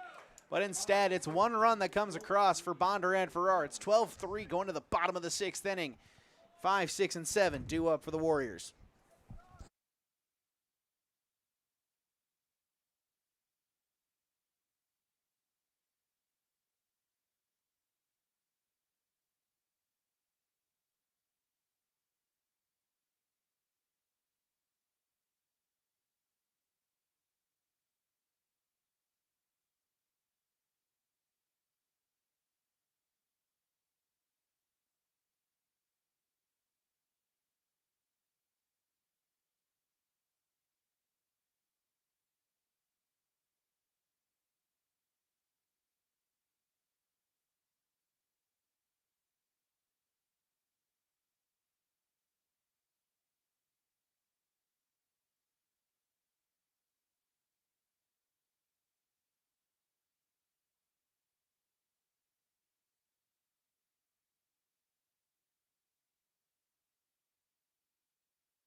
As we return, it's Brady Wilkening to step up to the plate. He has grounded out to the shortstop twice so far in this contest. As it's a 12-3 deficit for Norwalk. 10 runs needed to claim victory in this game. And that one, a hard grounder fielded by the shortstop onto first. Wilkening's got speed, but a great throw for a hat trick of groundouts to the shortstop for Wilkening. Kenyon Wright now will stand in. He is 0 for 1 with a hit by pitch. Solar doing a very nice job at shortstop, just being a, like you like to say, captain of the infield, really just sticking his ground and trusting his arm enough to be right on target with each and every one of his throws. As that one, a soft grounder towards the third base coach.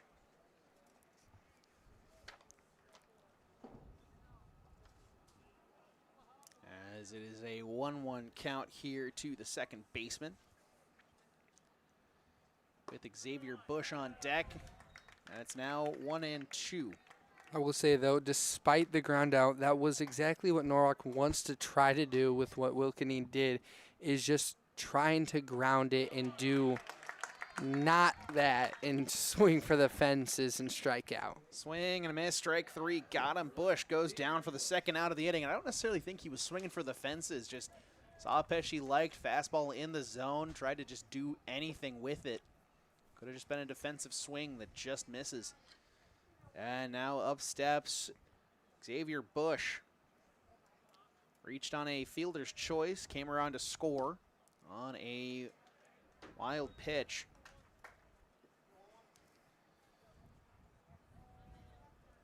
As he will get a high chopper to the third baseman, throw on to first, in time, good throw. So it is a quiet and quick 1-2-3 inning for Peyton Hobbs. And it'll be 3, 4, and 5, the heart of the order for Bondurant-Farrar due up. But we'll take another opportunity to thank our sponsor, Blink, and you'll miss it. Don't let your best moments disappear. Savvy's Perspective Photography captures the moments you'll want to hold on to forever. Find them on Facebook at Savvy's Perspective Photography or on Instagram at savvys.perspective.photography. Based in Ankeny and serving the surrounding areas, new clients use code SAVVY30 for 30% off your first session. That is SAVVY30. Savvy's Perspective Photography, sports, portraits, and beyond. We'll also, at the conclusion of this, have the player of the game sponsored by Savvy's Perspective Photography.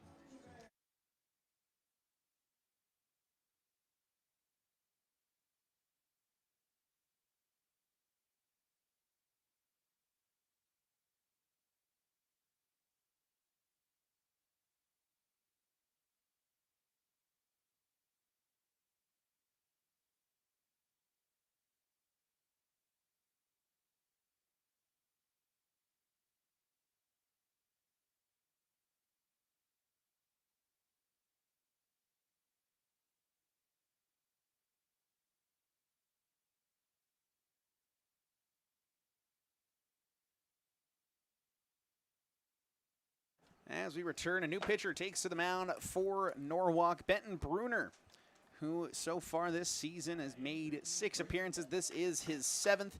2-0 is his record, 12 2/3 innings pitched, a 2.76 ERA with a 1.34 whip.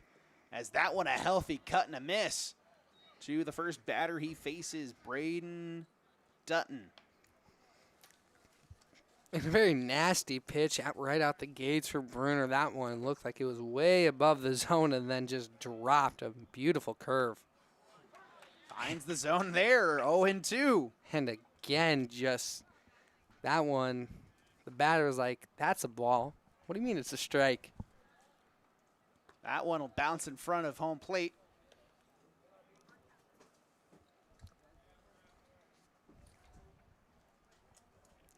As exiting the game is the lefty Aiden Walters. That one looped directly into the barrel of the bat for Braden Dutton, and he'll round first, head to second. It might end up being a close play if that throw is on line, but it'll be a double for Braden Dutton. So extra bases as it brings up Blake Baker.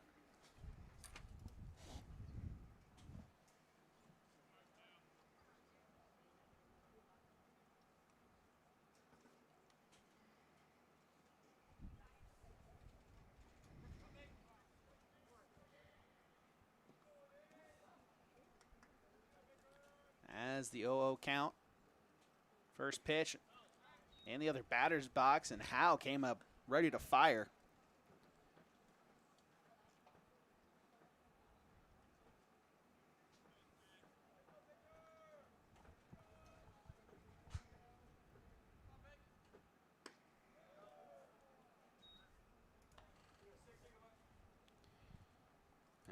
As Walter will exit the game. 3 1/3 innings pitched, 3 runs, 4 hits, 4 strikeouts, 1 walk. Did well to try and shut things down as much as possible. Now leaves it to Bruner, who has Baker at a 3-0 count. Runner takes a short lead off second. That one will run away and kick, but runner does not take off. So a 4-pitch walk to Blake Baker.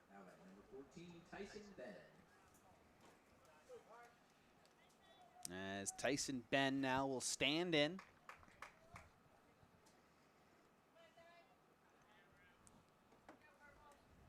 And try to find a way to get a couple more runs across the plate. We won't be in run rule territory as Norwalk will have to bat in the bottom of the 7th no matter what. Delivery. That one grounded. Fielded by Siemens. No, not fielded. He tried to get ambitious and get the tag on the runner heading to third base. But instead, that'll be an E5. And it's just those little mistakes that get amplified. If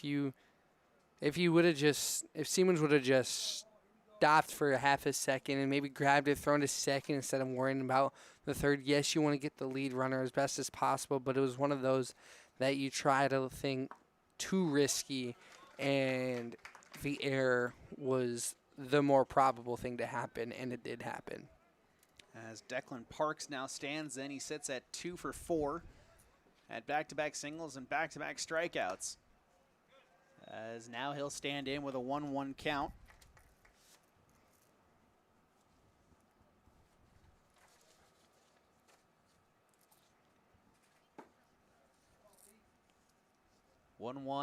Bruner. That one, a good curveball, gets him swinging. Fouls him off. Also sawed him off a little bit, got in on the handle.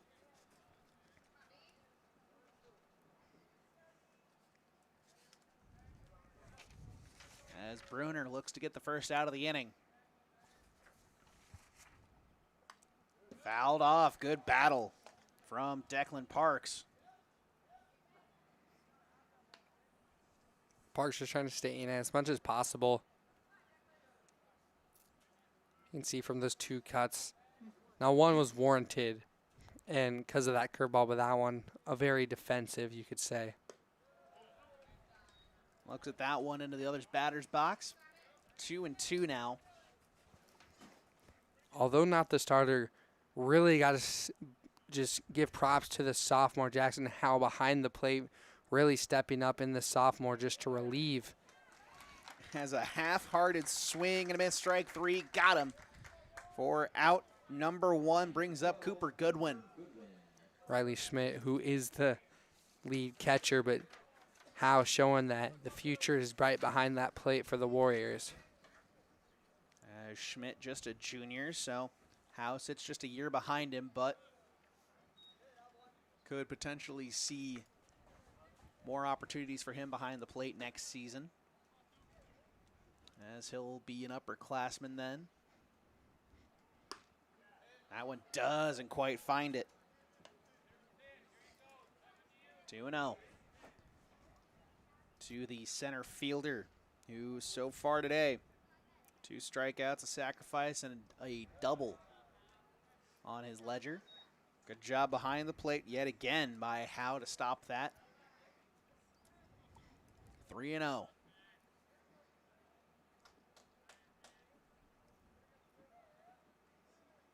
That one ripped down the left side, foul. Big swing on a 3-0 count there. That's not something you'll typically see at any level, especially being up this much to swing on a 3-0. And with runners on all bases, full bases loaded, that is another thing you don't see with a 3-0 count. Is that one another one that is fouled off out of play? So it's a full count now. And a little bit questionable from Goodwin as you go from a 3-0 count, one ball not perfectly in the zone, and you have a run scoring in still with only one out, and now you've gone it all the way to a full count. Yes, you could still walk, but you've put a lot more ability for Bruner. And that one ripped and over the glove of Siemens at third. They'll hold the runner station to station. And it's an RBI single for Cooper Goodwin.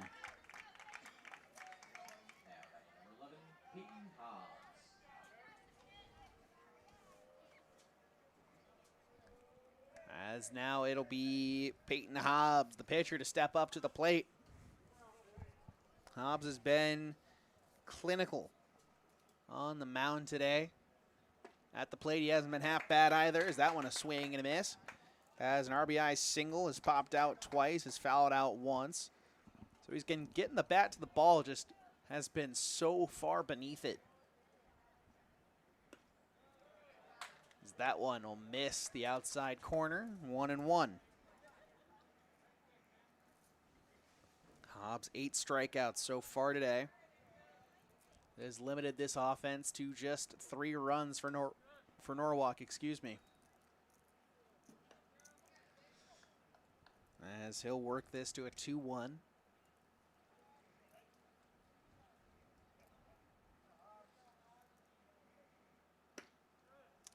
Just stares at that one, and it's outside, 3-1. One of the few batters for this Bondurant team that stands in the middle of the box rather than crowd the plate. And that one finds the zone, and it's a count that has run full. Has not swung at a pitch since the first pitch of the AB. And that trend will remain, as it'll be a run walked in for Bondurant-Farrar. And now it'll be a meeting on the mound. We'll take a break alongside it as Blake Solers will step up to the plate.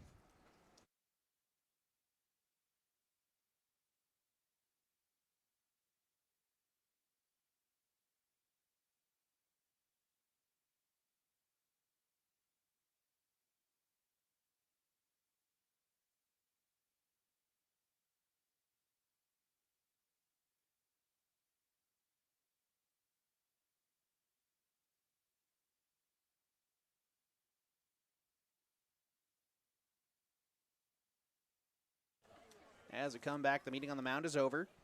Solar steps to the plate, bases loaded, 1 out. This one skied high on the infield. They'll go infield fly rule.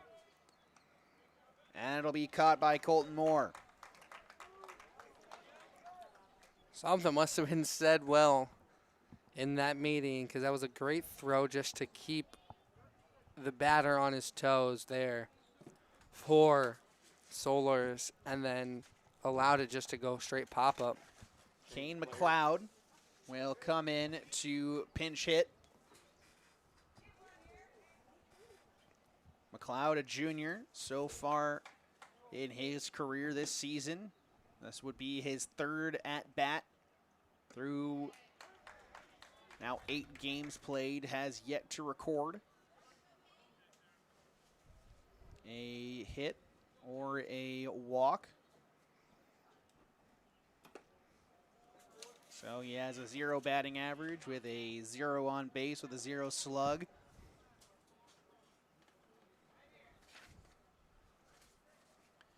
as typically he comes on late in contests. Could very well take over a spot anywhere on this team next year. It's a decently young squad, a lot of juniors rather than seniors. It's a 2-2 count now.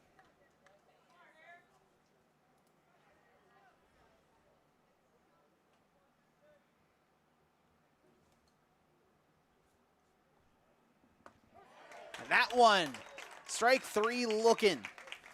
So it's 2 more across the plate for Bondurant-Farrar. We'll go to the bottom of the 7th, a 11-run deficit for the Norwalk Warriors.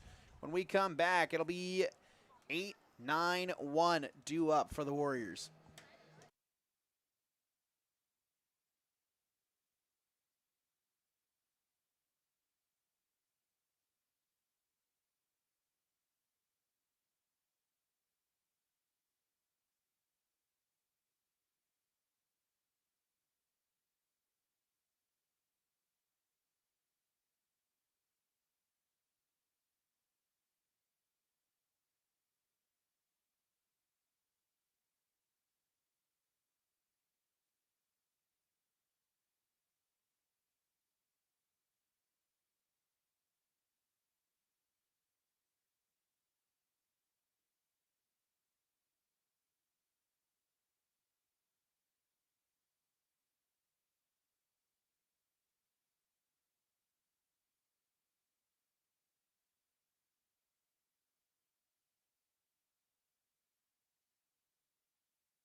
As we come back, Noah Fagan will step up to the plate. Kingston Lamb's night will be done, as Norwalk will get some of their underclassmen and players who don't get regular starting time opportunities at the plate now. As the junior is appearing in just his 4th game in his junior campaign. And then waiting on deck will be number 10. That'll be Keelan Selby. Fagan has yet to record anything, so a 0 slash line among it. But that one will rip through the middle of the infield, so we'll take that and reverse it. As on a 2-1 count, he has his first hit of the junior campaign. So the reverse announcer's cursed, I guess, in a way. But props to Noah Fagan for getting his first high school varsity hit of his junior season. As now Selby stands in. He will more than likely start game 2 at first base, what he and Kingston Lamb frequently do in doubleheaders. As it's an 0-1 count off the foul ball. As it's a new pitcher on the mound as well.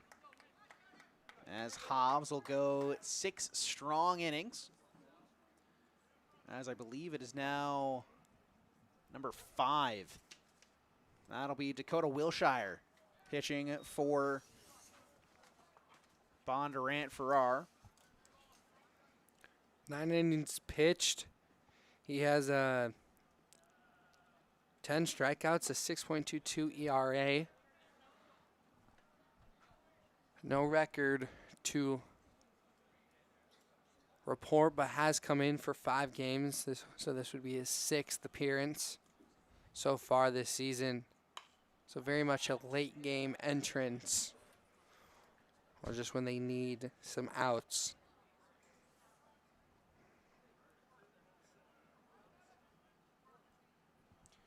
So Hobbs will exit this game. 6 innings pitched, 3 runs, 2 of them earned, 4 hits, 8 strikeouts, and 3 walks on the day. He is in line for the win. And Wilshire just in to try and continue his campaign, maybe turn around some numbers. Great battle right now from Kalen Selby. As that one ripped out to left center, but out there and putting the squeeze on it is the left fielder, Fenton Smith. So that'll be out number 1. Now stepping up to the plate as runner will advance on an errant throw. Great heads-up base running from Noah Fagan, who not only got his first hit of his junior campaign, but also his first stolen base, but that one would be considered most likely off air, but still getting multiple bases. As Beckett Breeze now, the junior will stand in. Breeze, so far this season, has 1 AB and a 0 in all categories so far.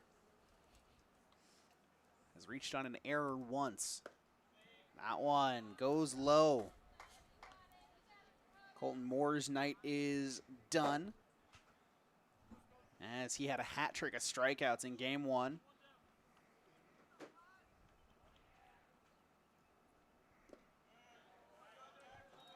And it's 3-0 now. 14-3 our score, 14 runs on 13 hits, no errors for Bondurant-Farrar, 3 runs, 5 hits, 2 errors for Norwalk. That one will find the zone. 3-1 now.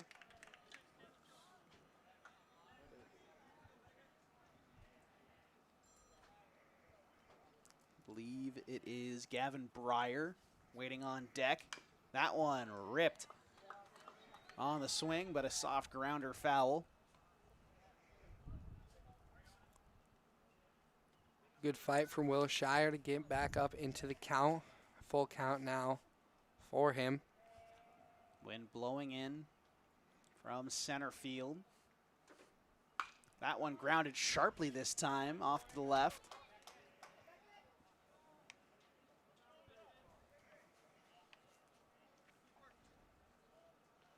As it is indeed Gavin Breyer on deck, the senior. Would be his second appearance of the season.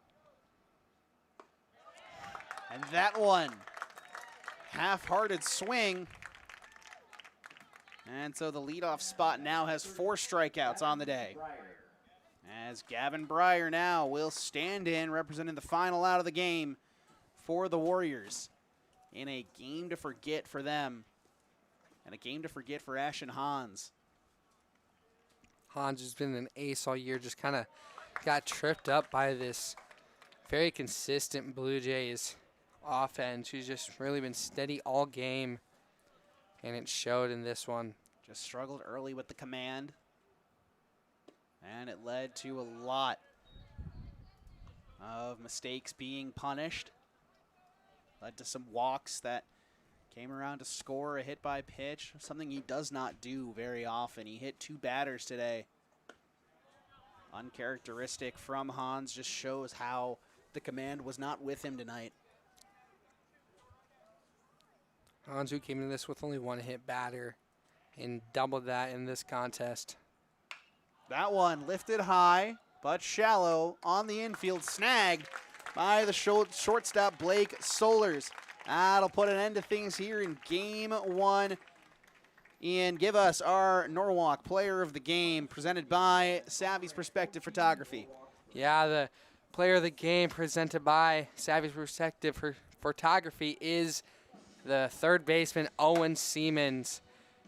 Gone 1 for 3, an RBI batted in, and just a very solid at-bat. 2 RBIs and 1 for 3, never struck out. So when the Warriors needed just some consistent at-bats, it was Siemens who was the bright spot in this lower game. As we will exit this contest, it is again 14-3 Bondurant-Farrar over Norwalk. We'll have coverage of the second game of this doubleheader here when the game starts in about an hour or 30 minutes. For now, I have been Liam Weber, joined by Ian Nilsson and Gary French on Pardon My French Media. We'll catch you in Game 2 here in a little bit.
Back here in Norwalk, Iowa for Game 2 of the Norwalk Warriors taking on the Bondurant-Farrar Blue Jays.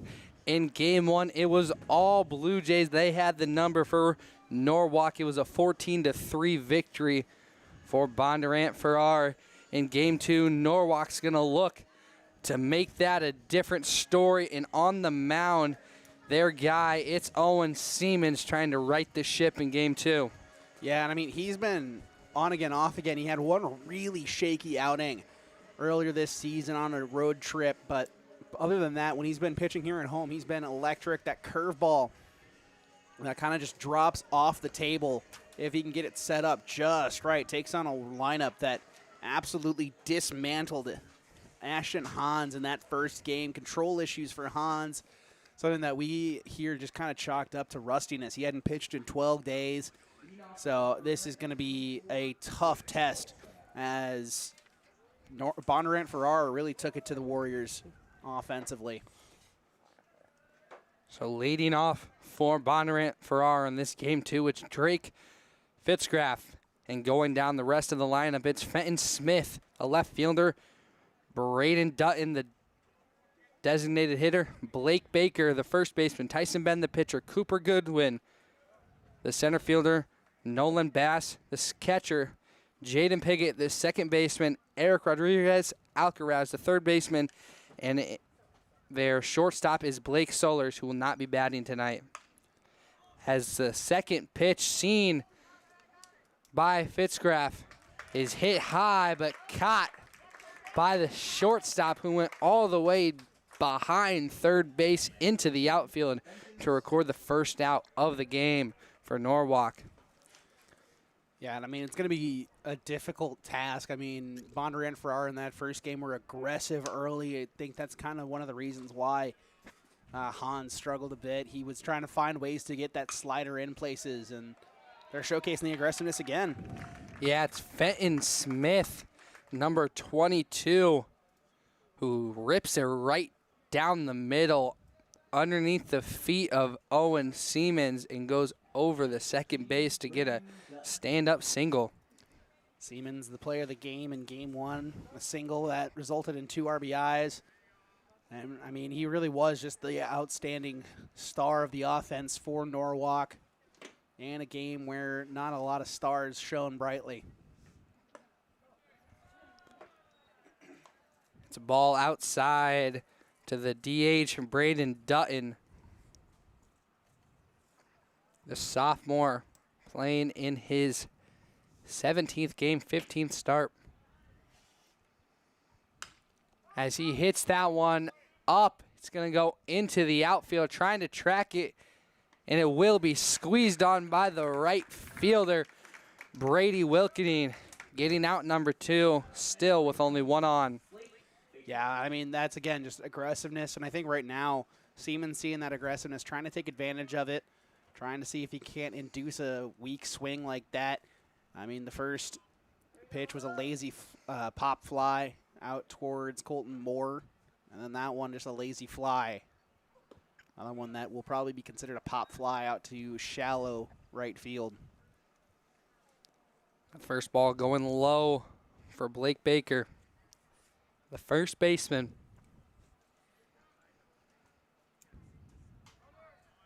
It's a runner going down, and that ball just goes way into the outfield. Riley Smith, a very solid catcher, just got a little bit too far right on that throw down to second, trying to find it. Either of his center infielders, but just mistook it. But luckily, center fielder was able to get to it and keep the runner on second. 2-0 count. That one gets hit up. Shortstop gets it. And over the head of the first baseman, going down to home. The tag got him. So the almost error turned beneficial as it gets the out to end the first top half of the inning, as Fenton Smith tried to get around to home after the overthrow on first, and it was a recorded out at home as Kingston Lamb was able to recover himself, throw down to home, and get the tag by the catcher, Riley Schmidt. So after the top half of 1, it's 0-0. Norwalk trying to get on the board first.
Back here for the bottom half of the first inning to lead off, it's Colton Moore, the shortstop, followed by the second baseman, Ashton Hans. Riley Schmidt, the catcher.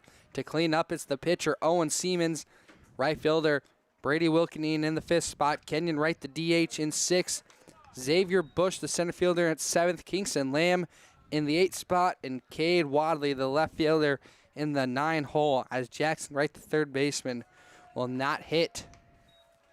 It's an 2-0 count early as Colton Moore, who struggled in game 1, keeping a little bit of a better approach of just staying patient. Checks the... And I think that one is one that certainly he wanted to swing at, just a little bit late on the decision there. Was unconfident on that pitch, but stays up in the count. 3-1 count now as that one goes outside to this righty. And going back to that third pitch, it looked like he wanted to check it. Wasn't fully confident as he gets a tip on that one. Goes way foul behind into the back net. So a 3-2 full count now for the opening batter in this game 2 for the Norwalk Warriors. Yeah, and I don't think a single hitter for Bondurant-Farrar had a quality AB in that last inning, as Moore's got speed. But not enough to beat the throw down to first. The third baseman, Eric Rodriguez Alcaraz, gets the throw down to the first baseman, Blake Baker. So it's a 5-3 grounder to record out number 1 against this Norwalk offense. Yeah, and I mean, as we saw in game 1 with Hobbs, both of these pitchers working very quickly. Both of them want to just get back on the mound. And Hans, the pitcher who started in game 1 but was relieved quickly after some unfortunate at-bats against him, is up now for Norwalk, playing second base in this game 2.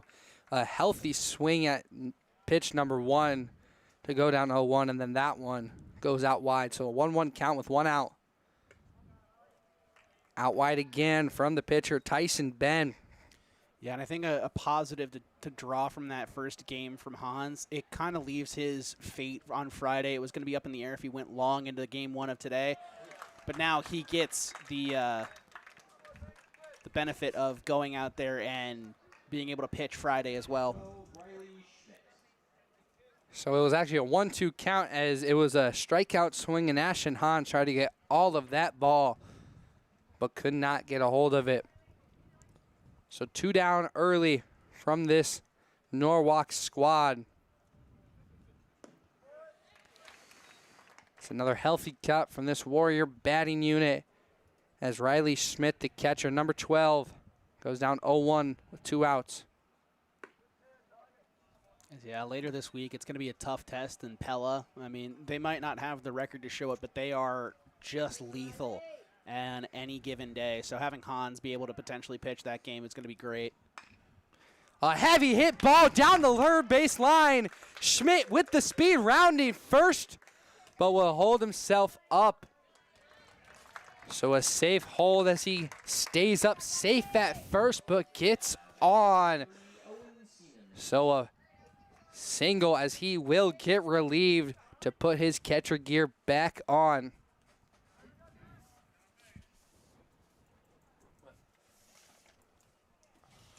Up now, the cleanup hitter, Owen Siemens, number 23, the pitcher right now. So 2 outs, 1 on for this Norwalk squad, trying to get on the board early. Couldn't quite catch the number of the courtesy runner. Could be number 6, Benton Bruner, and I believe it is.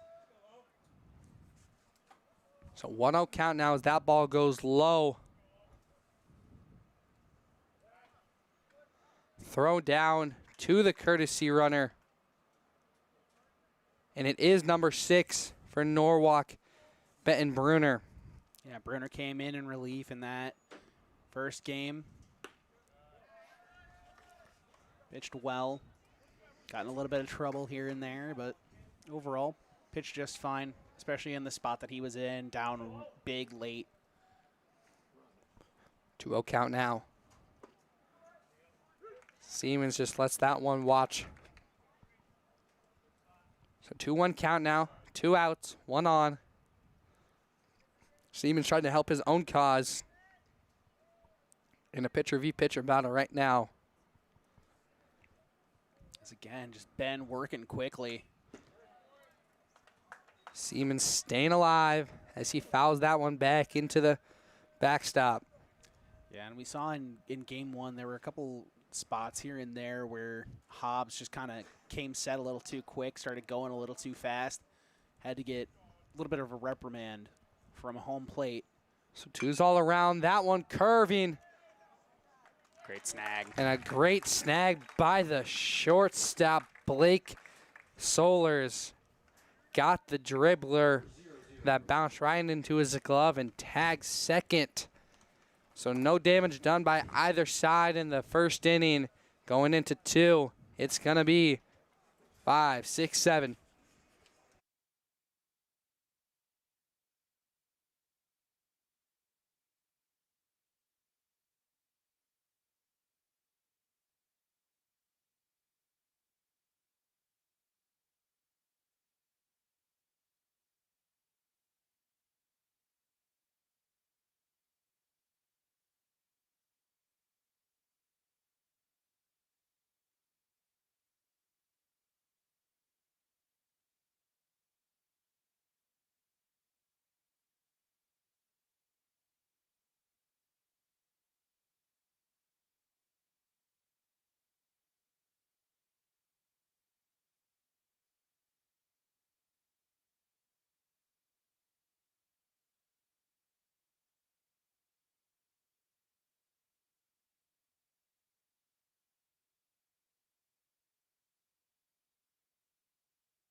Back here on Part of My French Media for the second inning.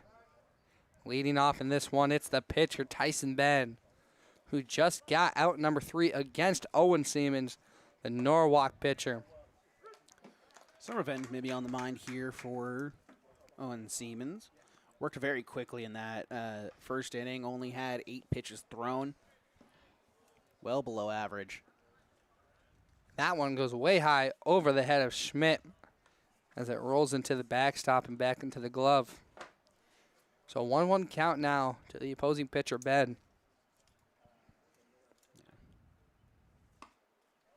Trying to find the outside edge, cannot.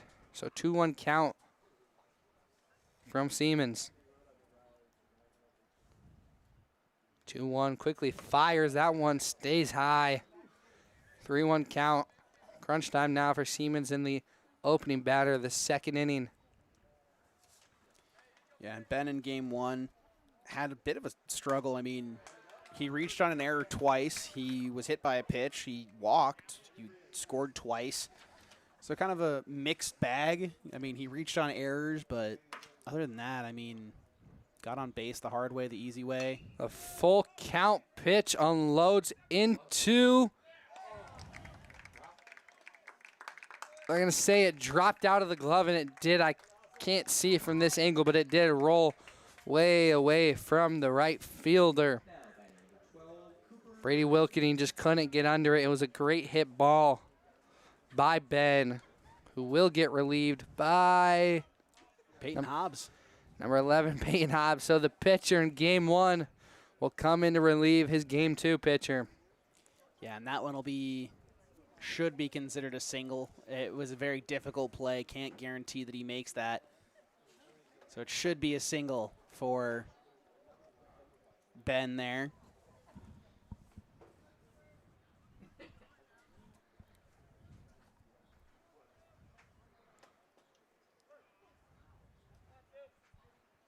No outs now. As Cooper Goodwin, the center fielder, comes up to bat with one runner on. The bunt will go. They'll say he pulled it all the way through. So strike one. 0-1 count now to Goodwin.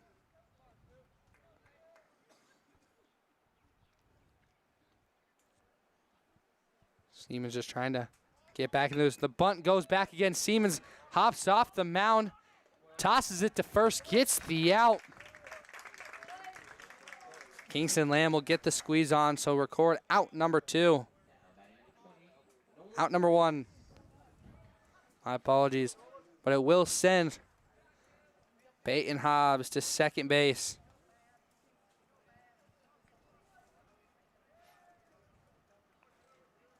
Yeah, and this is our first time seeing Nolan base here today at the plate. As he hits one to the shortstop, will fire, get the out at first. 6-3 rounder out to get out number 2. Key thing, it moves that runner over to the third as well. Back-to-back pitches, back-to-back outs here. So 2 sacrifices to move Peyton Hobbs all the way to third, only 90 feet away now. As Jaden Piggott, the second baseman, will try to bat in the runner. Seaman, a disgruntled slap of his glove as he tried to get that breaking ball to break inside the zone and then out, but could not get it to go, so a 1-0 count to Piggott. Tried to get the breaking ball again. That one, the curve, could not stay in the zone. Really trying to find the outside edge is Siemens. But Piggott saying very nice and calm, not swinging at anything. That one goes down the center, strike one, swinging. Yeah, and this is kind of one of my favorite parts of doing color commentary. I get to spend time looking and seeing what some of the batting stances look like. This is very Ben Zobrist with the hand movement. That one hit to the second baseman by Piggott. Easy toss to first, so a 4-3 end to the inning. As Siemens will escape scoreless from the top half of the second inning. Going into the bottom of the second, Norwalk trying to get some bats on some balls as they will bring up 5, 6, and 7.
Up now to start the bottom of the second for the Norwalk Warriors, the right fielder, Brady Wilkening.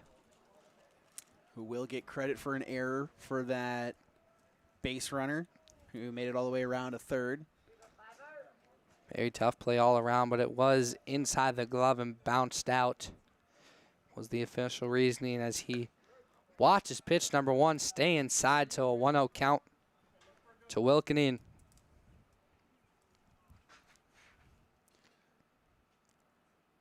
Number 2 will be the exact opposite of that one. Instead of being high and inside, that one goes low and outside. So 2-0 count to Wilkening. Yeah, Wilkening, a very patient hitter at times. He can get aggressive in later counts, especially when he gets to this point. He's always going to look in a strike, but he can get aggressive at any moment. He doesn't necessarily have the best eye in later counts. He sees something down the middle, his eyes light up just brilliantly. Right now with a 3-0 count. Keeps the bat on the shoulder. Has the red lights on, but it's a 3-1 count now. This is where you would have a yellow light. And it stays a red light as he watches that one go way outside into the opposite batter's box for a 5-pitch walk. Yeah, excellent job. He proved me wrong. I mean, he kept the bat on his shoulder. Excellent job, especially because, again, I was talking about in game 1 with Gary on color before you decided to show up and grace us with your presence. But a lot of hitters and a lot of hitting coaches will say, don't swing until you see a strike. And that's just a philosophy that most hitters are going to follow in high school. Unless you prove yourself above and beyond to be one of the best hitters in the state, you're going to be told keep the bat on the shoulder until you see a strike. Getting right, see strike number 1. Pitch number 2 stays outside though, so a 1-1 count. The Kenyon right strike that he saw in pitch number 1, it did go to a back pick on Brady Wilkening, but he got back to the plate very safely. Bat on ball goes underneath the third baseman, and it's going to be an error. The shortstop just kicks the ball even farther into the outfield. That'll be considered an infield single. I mean, once the diving play is made from third base, it's really difficult for a shortstop to make any play at all, especially with the speed of right.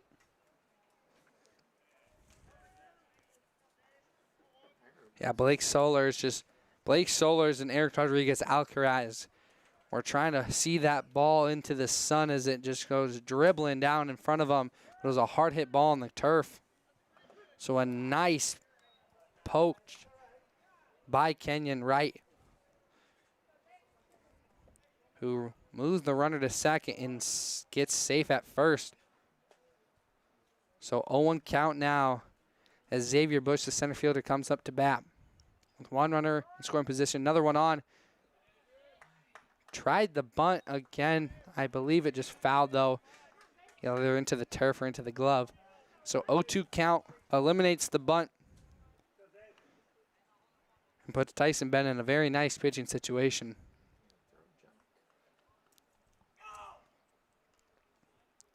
The 0-2 count stays alive. Good defensive, just strike right there as he hits it foul into the turf. Still 0-2. It's Norwalk in their best position yet this game to get on the board early. That one gets on top of the bat. Will it drop?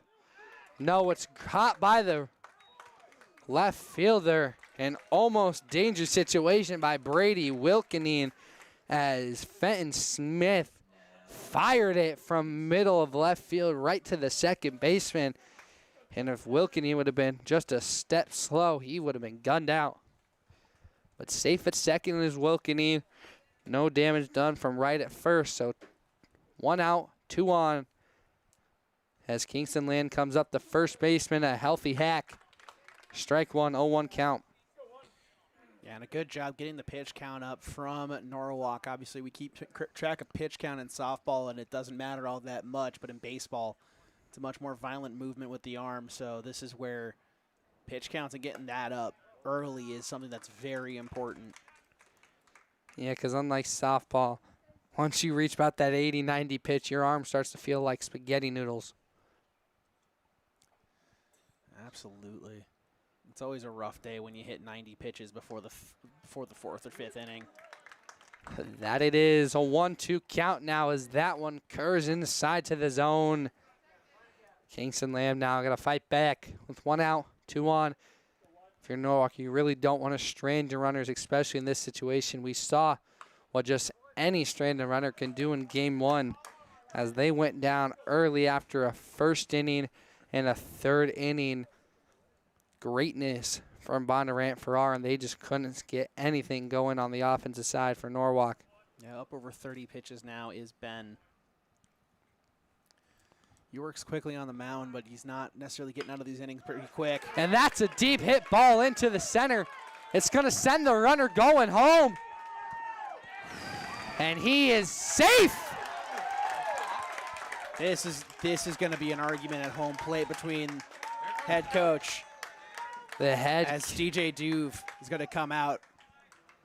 Duve is not happy, but they call Wilkening safe at home.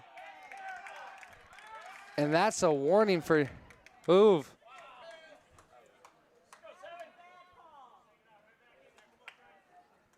If you can hear from our headset, both sides of the fans having differing opinions. No, I think the Norwalk fan base is staying quiet because they know they stole a run. Yeah. That was super I think maybe it's because the glove didn't quite get there. I think maybe he just snuck a hand in as the tag was applied to the chest area. Because I saw it from this viewpoint, the right hand slid in. We had one of the best views Yeah. in the house for a play like that. From this viewpoint, the right hand got around the tag. It's just the body covered up the rest of that part. As that ball gets hit and caught by the shortstop, Cale Wadley. Yeah, soft liner. If just that, a lazy line. If he would have got more barrel on that one, that would have been a nice hit ball over the shortstop head, but it does count as 2 outs. A runner scores from Brady Wilkening after he gets safely slides into home, but 2 on now. It's Kenyon Wright at second, Kingston Lamb at first. As we go back to the top of the order, Colton Moore watches pitch number 1 into the turf. So 1-0 count. Yeah, 20 pitches in the inning now for Ben. Not where he wants to be pitch-wise. He needs to get out of this inning without any more casualties. He needs to get out of it quickly, and that is not a good pitch as it goes back to the dirt, or turf, I should say. 2-0 count, 2 outs. He's working long ABs, Norwalk working quality at-bats. I think he just needs to get out of it quick. A nice breaking ball. Unlucky cut for Colton Moore. Got a piece of it slightly, but it is a foul ball. 2-1 count now. 2 outs, 2 on. Pitch. Catches the outside corner. 2's around with 2 on. As Liam likes to say, deuces are wild. 5 of a kind, somebody's cheating poker. Yes, they are. Right now it's Norwalk with a run on the board. Good take. That one was a good take. It looked like it was staying in, but then last minute ditches outside. 3-2 count full now. 2 on, 2 outs. Colton Moore trying to help his Norwalk offense get some more. That one is a foul as runners with a base hit ball 4 run on the pitch. Everybody safe up. Bases loaded now, 2 outs. The Warriors trying to get a 2-out rally. Yeah, great patience, great walk there from Colton Moore, especially after a game that he struggled so much at the plate. Hat trick of strikeouts. And just to find his way on, sets up Hans. Hans, a healthy cut. If he gets that one on, that one would most likely be a multi-run RBI. But 0-1 after it's a swing and miss. It's a good watch from Hans as he keeps that one low and inside. So 1-1 count. Ben got to get out of this inning quickly just to save his arm some more innings. But can't do it. It's a 2-1 count now as that one goes way outside. And I think he's just one of those things with the momentum, and he really lost it as he let runners get into scoring position and let Norwalk really control the at-bats. That one fouled up and away. Out of play, 2-2-2 with 3 on. So a full house here. Yeah, and I think a big thing here for Ben is that some pitchers don't feel as comfortable working from the stretch as they do from the windup, as this is going to be pitch 30 of the inning. Make it 31 now as Hans hits that one foul and away. Yeah, I mean, if you look back to the first inning, I mean, 2 quick outs. He worked those outs. They were a bit of a longer ABs, but he got them because he was working from the windup somewhere he's comfortable from the stretch. Just can feel unnatural to some pitchers for their delivery. A great pitch. Catches Hans looking, so back-to-back strikeouts for Hans and this one to end the inning. But it is the Warriors who get on the board first. So after 2 innings, it's 1-0 in favor of Norwalk.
Back here in Norwalk for the top of the 3rd inning.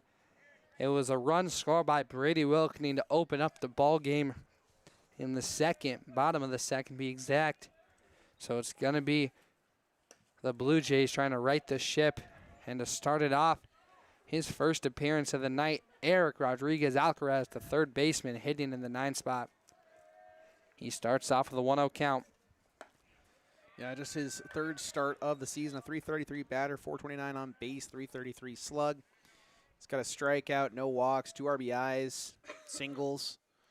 He's had a lot of hard contact so far this year. Lucky that one goes foul as it just misses the glove of the 3rd baseman, Jackson Wright. But yeah, you said hard hit balls, and Eric Rodriguez-Alcaraz just kind of echoed your point because he hit a hard one down the 3rd base line. Yeah, just hit it hard into the turf. I mean, that's what happens when you have those high bouncing choppers. Just they're hard hit. They just so happen to be directly into the turf. Siemens blowing on the fingers as that breaking ball does not break in the way he wants it to, so brings it a 2-2 count now on Alcaraz. And again, just a ball that does not break in favor of Siemens. He wanted that one to go high and drop low, but couldn't get the sinker to fall. A 3-2 count now, full. Trying to catch the outside edge. Siemens in a little bit of questioning look there as he thought he got it. But Rodriguez-Alcaraz with the watchful eye gets a free base. So a full count walk for Rodriguez-Alcaraz in this Blue Jay squad to start the top of the 3rd. Bringing it back to the top of the order now is Drake Fitzgraff. He watches the first ball go outside, so a 1-0 for this righty. Pitch number 2 to Fitzgraff. Catches the upper edge on that inside zone. So a 1-1 count now to the right fielder. Rodriguez Alcaraz at first. Swing and a miss. Strike to Drake Fitzegraf. 1-2 count now. No outs. With one runner on.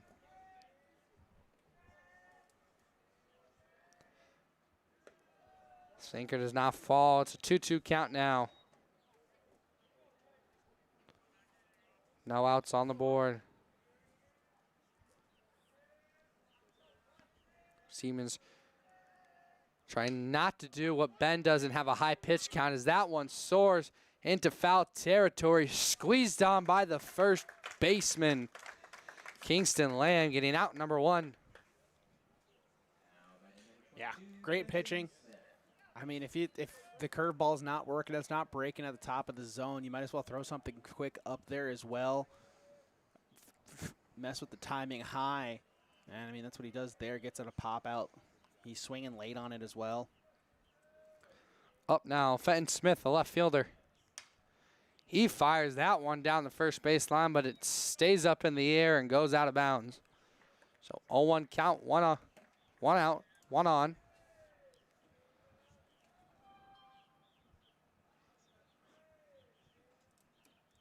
That one fouled away behind us. 0-2 count now with one out. Fenton Smith got on with a single in the first inning, but then was eventually got out for the final out. 0-2, he fires that one into center, tracked down and fired back to first. Rodriguez Alcaraz is gonna get back to first safely before you can get back picked. But Xavier Bush for Norwalk getting out number 2. Nice track down with a routine fly out. So up now, Braden Dutton with 2 outs on the board and 1 on. Needs to find something to get through a gap. Just try to get some hitting back. Only 1 hit so far. The runner goes. Got him! Riley Schmidt picks the runner off at second base to end the inning. Braden Dutton at the plate could do anything but watch as his teammate Eric Rodriguez Alcaraz gets picked off at second. So to end the top of the third, Norwalk gets out of it runless. So 1-0, still Norwalk leads as they come back to bat.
Here now for the bottom of the third. Norwalk with the 1-0 lead comes back up with the bats ready to fire. Riley Schmidt, who just threw down to get the pickoff at second as the catcher, will come now to bat. And he fires on that one, going back. The right fielder trying to track it, and he does. The right fielder doing a tango in right field, trying to get away from the sun and get that one into his glove, and he finally does it. So although maybe not pretty, but it gets the job done to get out number 1 in the third inning. Owen Siemens, the pitcher, trying to help his cause a little bit more. Already with the lead now, trying to put some more on. A nasty strike for number 1. So 0-1 count with 1 out. Tyson Ben, who had a very long second inning, throwing over 30 pitches in that one.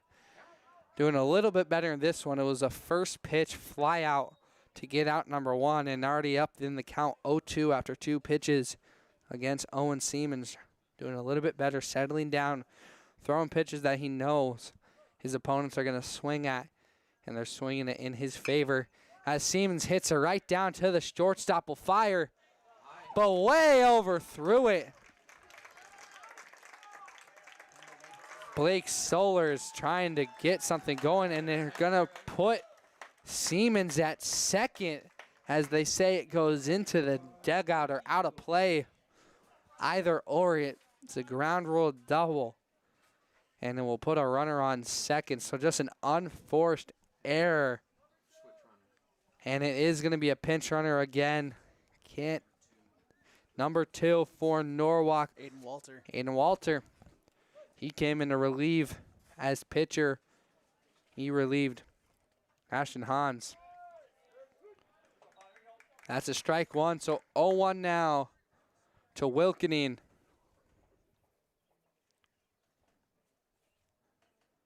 And as we were just praising Tyson Ben for his lower pitch count in this one, is not helped by his infield as he has a runner in scoring position now with aces all over the board. 1 ball, 1 strike, and an out. Yeah, I mean, it's still been good pitching. I mean, he's challenging the zone. He's making hitters try to fight him off. Case in point, he's trying to pump the zone full of strikes, make it so that it's a quick inning. Of course, it could turn and backfire. I mean, aggressive hitters are going to be aggressive. Wilkening here, just willing to take pitches and still continue to have that pitch count climb. Swing and a miss, strike 3. Gets out of that one quickly. Brady Wilkening strikes out. So now 2 outs. Kenyon Wright, the DH, coming on. He got stranded at third in the second inning. But the head coach from Bondurant-Farrar wants to have a chat with his pitcher. And we'll take a quick break as he does so.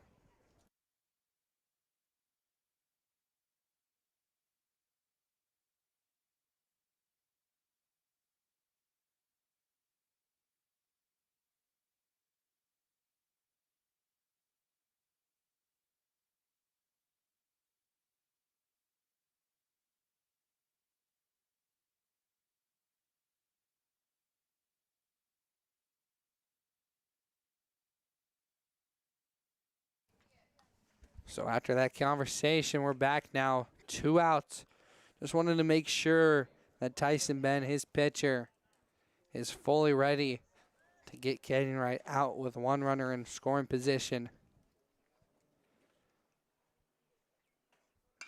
That one hit hard into the right field. Going back.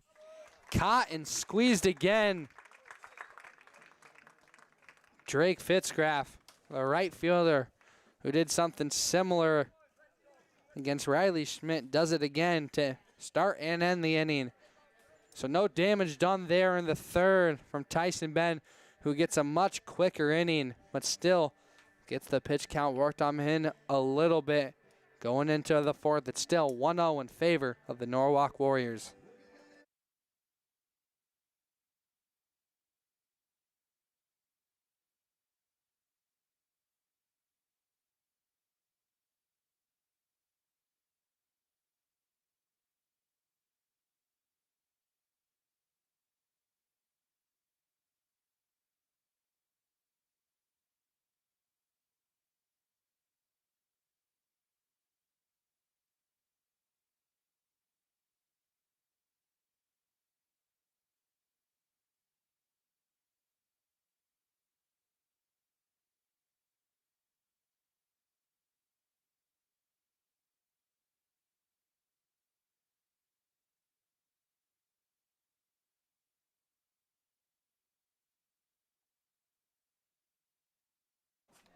Here for the bottom of the fourth now.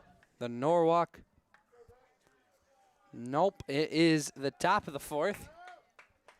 And it's the Bondurant-Farrar Blue Jays trying to even up the score, even take the lead. And to do so, Brandon Dutton will get try number 2 as he watched his teammate Eric Rodriguez-Alcaraz get thrown down at second. starts the inning swinging as he just fouls that one right into the turf. 0-1 count to Dutton. The pitch from Siemens. That one's fired up into the air by Dutton. Going back, first baseman at the wall. Did he? Kingston Lamb records the out.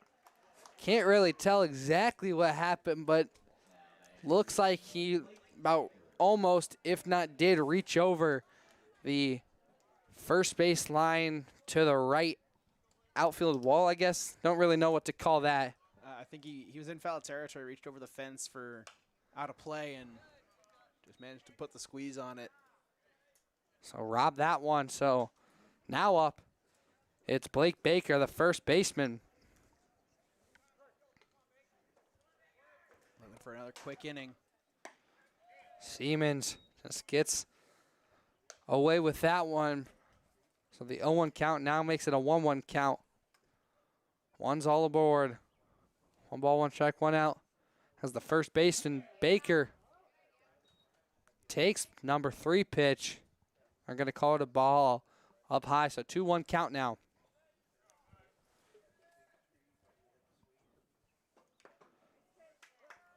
Baker fouls that one into the turf off of the home plate.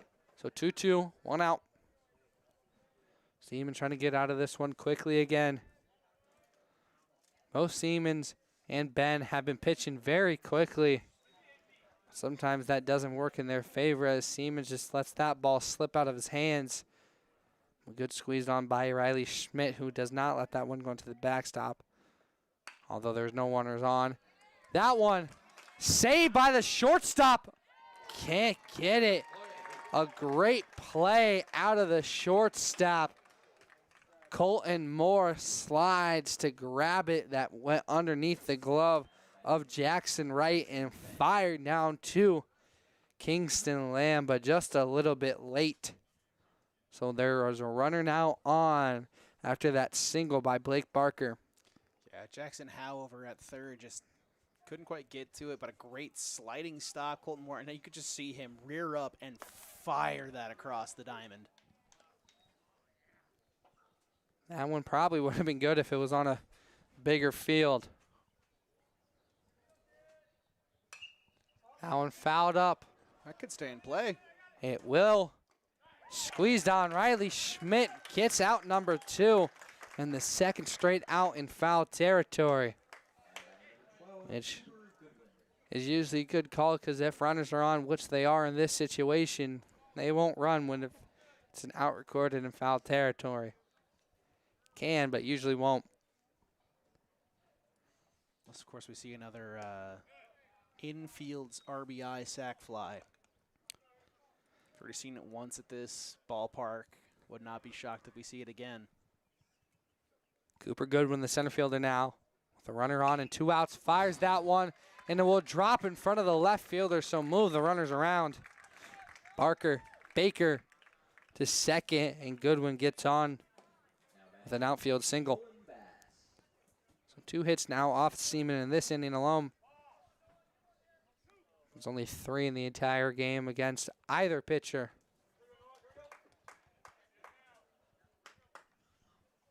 Clean count, 2 outs as Nolan Bass, the catcher, comes on for Bondurant-Farrar. Siemens unloads, goes high, a nice snag out of the air by Schmidt to make sure the runners don't advance anymore.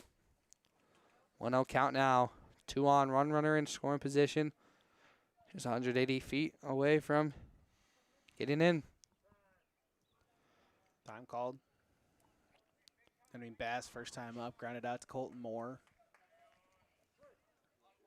Moore at almost any point, even if it's double play depth, is effectively playing at the outfield grass, knowing that his range can get him wherever he needs to go. That one fouled away by Bass. Goes out of play. So 1-1 count now with 2 outs.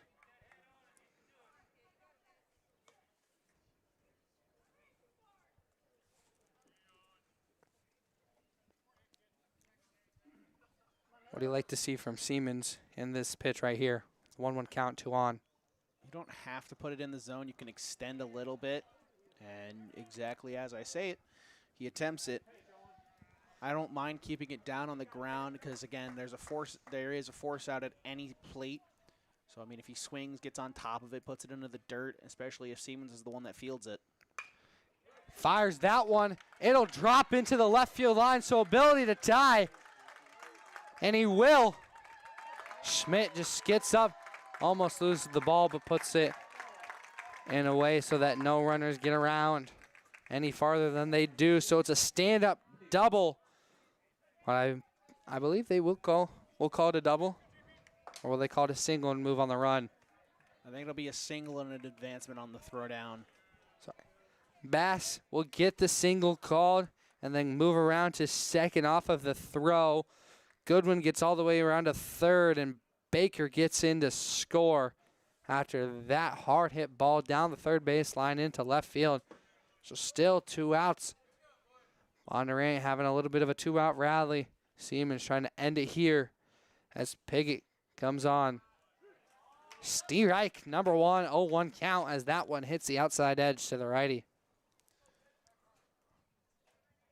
As again, just working from the windup, he's more comfortable there. Strike number 2, that one, same spot. The outside edge, so 0-2 count now, 2 outs, 2 on, both runners in scoring position. Siemens, that one's going to fly away from Schmidt. I'll fly away as that one gets the Blue Jays up in the lead. Yeah, it'll be a wild pitch. It was in the dirt. Siemens trying to get Piggott to swing on the breaking ball, and the breaking ball gets away from him as it bounces into the backstop. 1-2 count now, 2 out, only 1 runner on, but he's back at third now.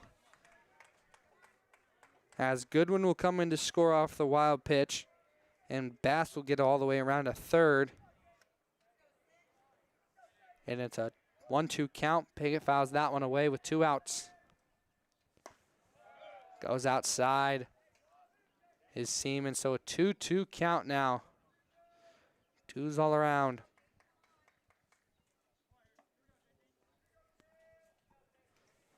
Siemens got to settle in on this one. Good defensive at bat by Piggott as he stays alive. Fouls that one into the backstop. Yes, now it's Siemens' turn to have a inning go over 20 pitches. Only fair, one would say. This one unloads it, keeps it high. Trying to get Piggott to swing. That's been the moral of the story on this at bat. They're trying to get Piggott to swing after 2 great pitches to the outside corner. Outside edge, I'd just say. Maybe like to see him go back to that one. 3-2 count. He does so and gets Piggott to strike out swinging. Big frustration there from the second baseman as he can't get anybody else around. An unfortunate situation there by Siemens, but he's able to get her out of it without too much damage. But at the end of the top of the 4th, it's Bondurant-Farrar with a 2-out rally of their own to get up 2-1.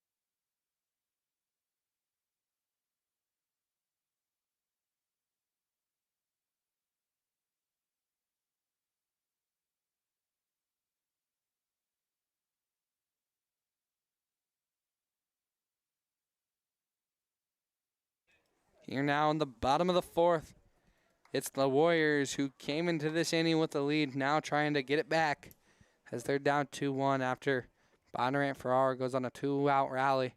Puts 2 on the board. Xavier Bush watches one go by. 0-1 count.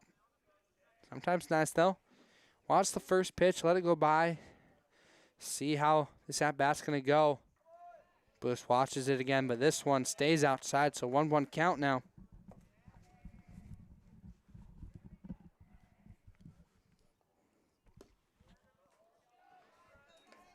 That one stays a ball, so 2-1 count now to the leadoff batter in this 4th inning, Xavier Bush. Both pitchers coming out really fast. This game gone by really quickly, already into the bottom of the 4th, as that one swung on and missed by Bush. A 2-2 count now. Into the turf. Pulls up the count. 3-2 now. No outs. Hit up into the air. Potentially drops. No way. Drake Fitzograph puts the squeeze on it. Out number 1 recorded. Good at bat there from Cale Wadley, or Kingston Lamb, excuse me. Xavier Bush, brain. Anyways, good at bat. I mean, he saw pitches. He got the one he wanted, just couldn't quite get the barrel to it, couldn't get it out into a gap in the outfield. But also good from Bush, who one of the things that they've been trying to do, he's going to run on. Everybody on Bondurant thought that one was going to stay fair. He kept lofting up into the air, but eventually it was gone foul. So 0-2 count early to Kingston Lamb. But yeah, Xavier Bush made it a full count and kept Ben throwing, and now 0-2 count. It's going to be Lamb who's going to try to keep him fighting.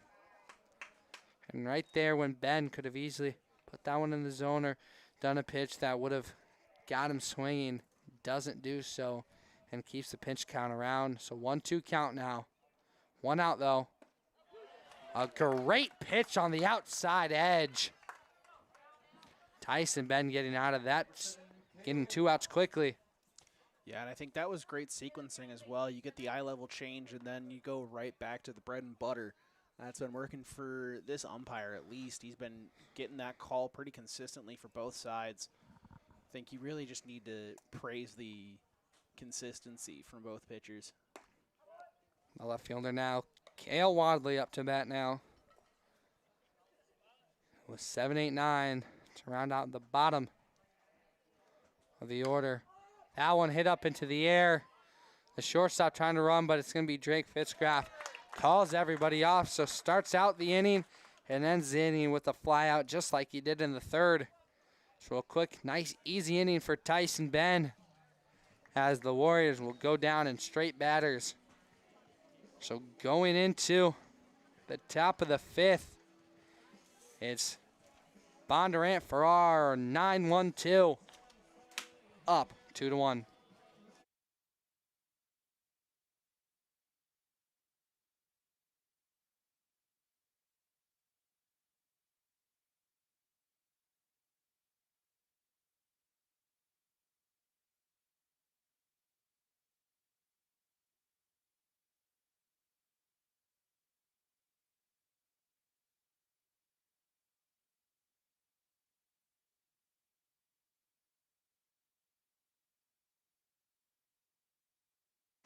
We'd like to thank our sponsor, Savvy's Perspective Photography. Blink and you'll miss it. Don't let your best moments disappear. Savvy's Perspective Photography captures the moments you'll want to hold on to forever. Find them at Facebook at Savvy's Perspective Photography or on Instagram at savvy's.perspective.photography. Based in Ankeny and serving the surrounding areas. New clients use code SAVVY30 for 30% off your first session. That's SAVVY30. Savvy's Perspective Photography, sports, portraits, and beyond. And back now, Riley Schmidt, a little bit injured, a little bit shaken up after the warm-up. So we're going to get a quick break.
So everybody's all fine and dandy.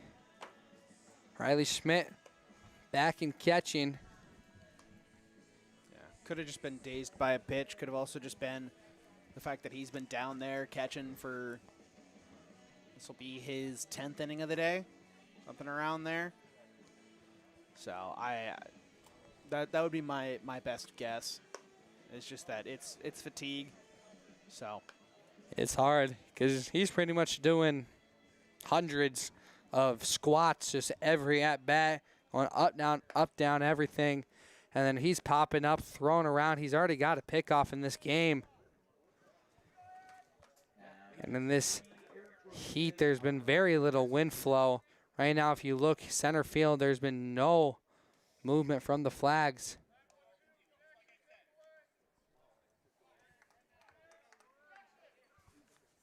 But it's going to be Eric Rodriguez-Alcaraz who's up to start off for Bondurant. And he fires that one. That's going back, but it's going to stay up. Easy squeezed on by the center fielder. Xavier Bush out number 1.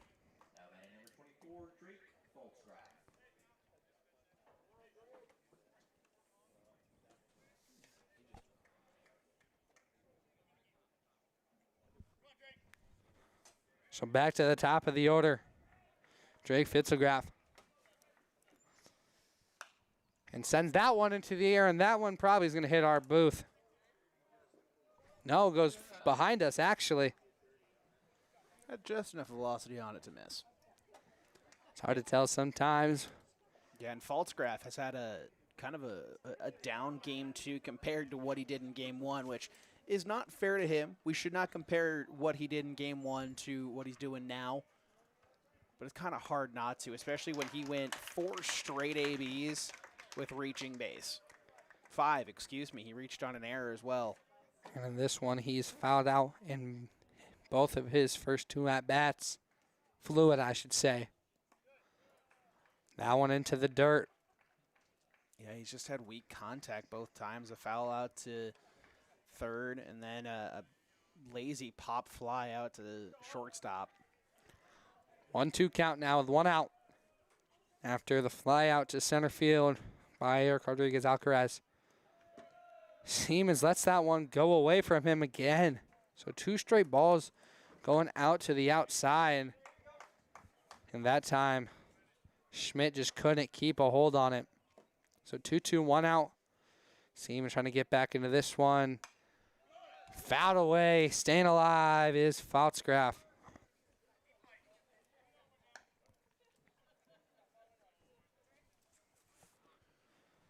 Trying to see if he can find the out pitch here. I mean, you don't necessarily have to get it right here, right now, but you would hate to see it go to a full count. Had him out in front of it. He did. Faltzgraf, though, just not wanting to go out quietly. 3rd straight foul ball. That one, though, goes down the first baseline.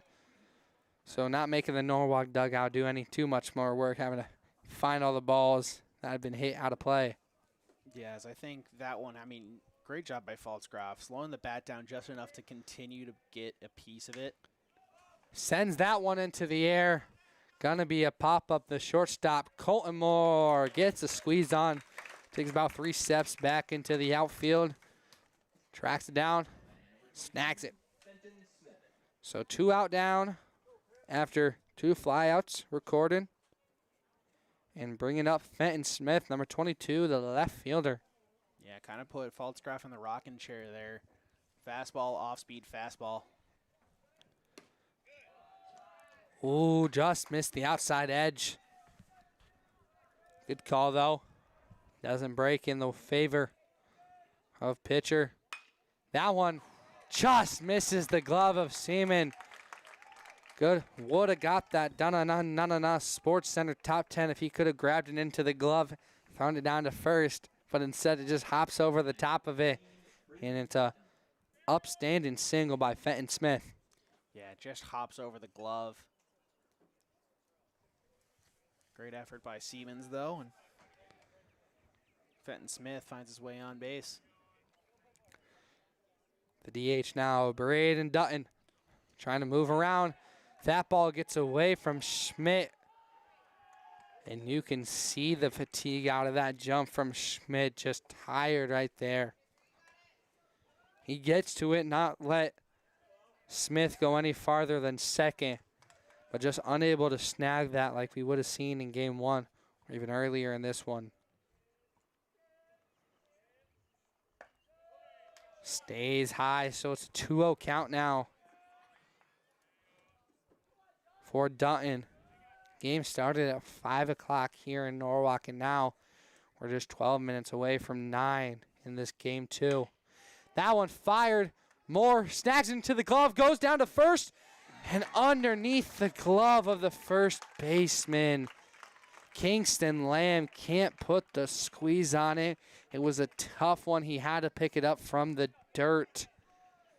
So now runners on the corner as the head coach for Norwalk is going to have a talk with his pitcher. And is it going to be the end of it? I do not believe so, but we will go to a break as they discuss things over.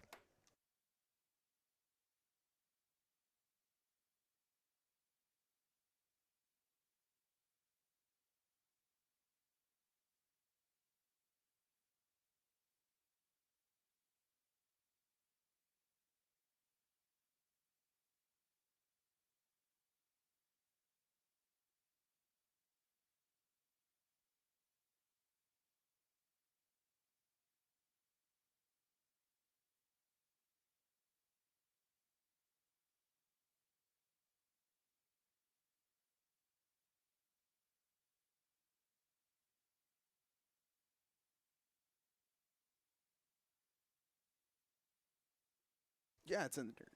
So Siemens stays on, and it will be Colton Moore getting recorded with the air. Ball hits the dirt first before it gets to first base. So runners now still on the corners. It's Fenton Smith at third, Braden Dutton at first, and Blake Baker, the first baseman, at the plate trying to send a runner in. Fouls that one up and away. Peter Pan, just a little bit of pixie dust, sends that one out. So an 0-1 count, 2 outs now. Runners on the corners still. Owen Seaman trying to get out of this one. Sends that one to the turf. Watchful eye. He's Baker, so the 1-1 count now, 2 outs.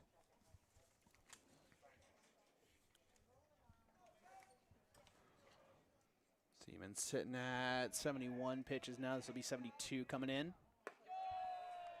And the 72nd pitch goes up high, so 2-1 now on Baker. Both of these pitchers now getting a bit of a workout. You're into the top of the fifth. Yeah, both pitchers have a marathon inning under their belt. As for Ben, it's 31 in the second. For Siemens, it was 23 in the fourth. So deuces are wild as we got a 5 of a kind. Somebody's cheating in poker. As we also got 2 on the corner. 2 on the corners, 1 at first, 1 just 90 feet away at third. Now one's Fenton Smith, Braden Dutton at first. Blake Baker, 2-2-2. Runner's just going to go. And they're going to call a balk. And that's going to get a exclamation from the coach now. They're going to say he slid his foot off the mound. He didn't step off. I'll say he slid off rather than stepped off, so that'll put a run across. So Fenton Smith get home safely, will walk in. Braden Dutton able to stand up at second. And now it's still just 2-2-2. But the issue is now it's a full count on a shaky pitcher who just got his whole confidence shooken up after that call. Siemens got to lock in on this one. Throws it down, though. They're going to say it goes low beneath the kneecaps right there. Just missed the zone, and they'll have another meeting on the mound. This should be day done for Siemens. Siemens just And a bit rocky now. Yeah, with down 2, can't take any chances. That he does. So as we will get a relief pitcher in the top of the 5th after a balk and wild pitch, or a ball 4, I should say. It's going to be 2 runners on, 2 outs, and a new pitcher as we come back.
Back now here, 2 outs. We're 4 2/3 of the way done for the Norwalk defense. In comes Jackson Howe, as it's going to be a third base and pitcher swap.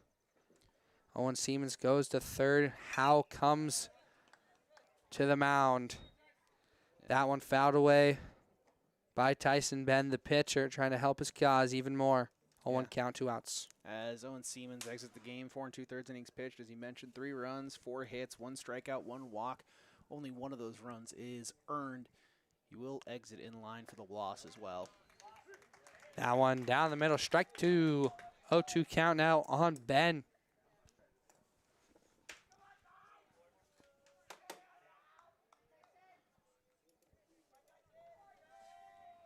So the 0-2 count. 1 runner, 2 runners on, 1 in scoring position. Stays high above the numbers. So 1-2 count now.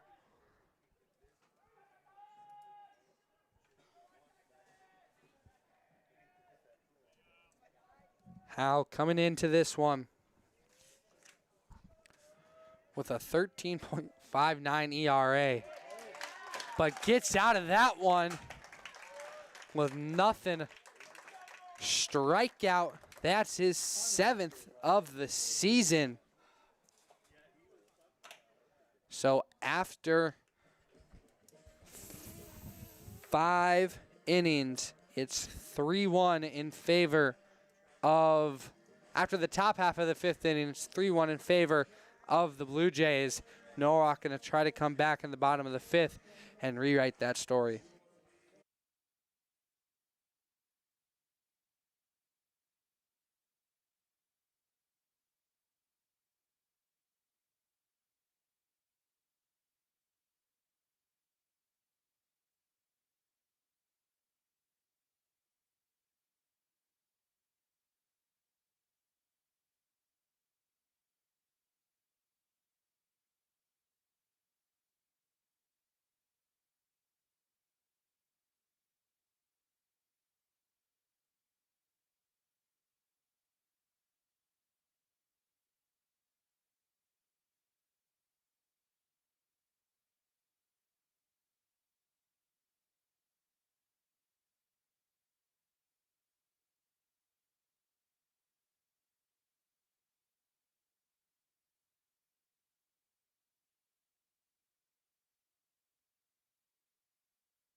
So now here in the bottom of the fifth, it's the Warriors down by 2.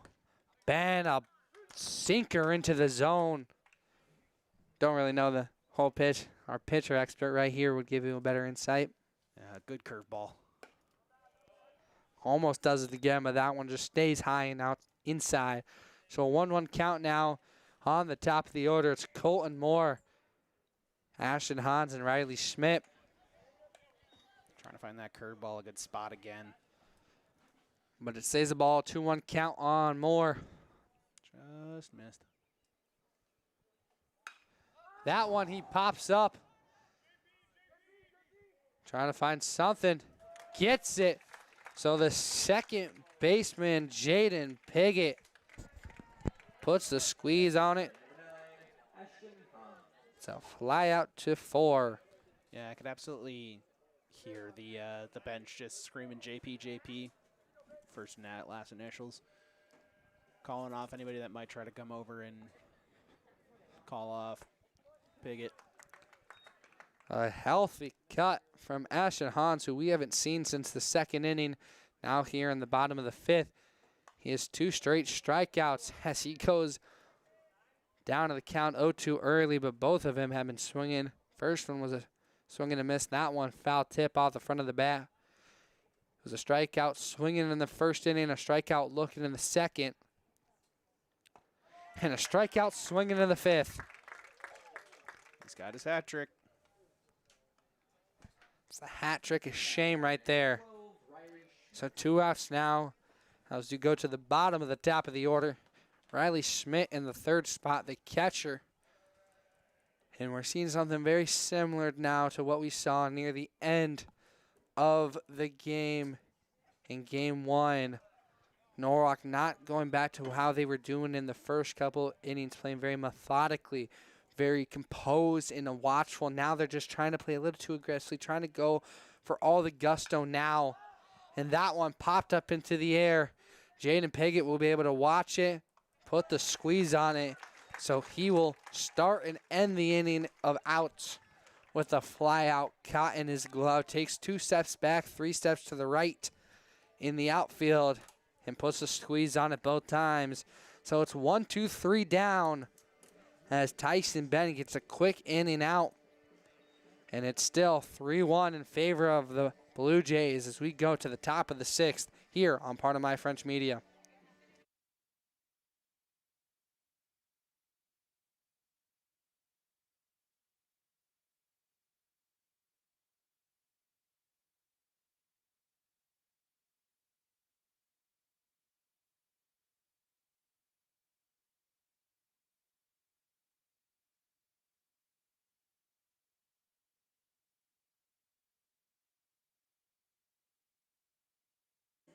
Again, we'd like to thank our sponsor for tonight, Savvy's Perspective Photography.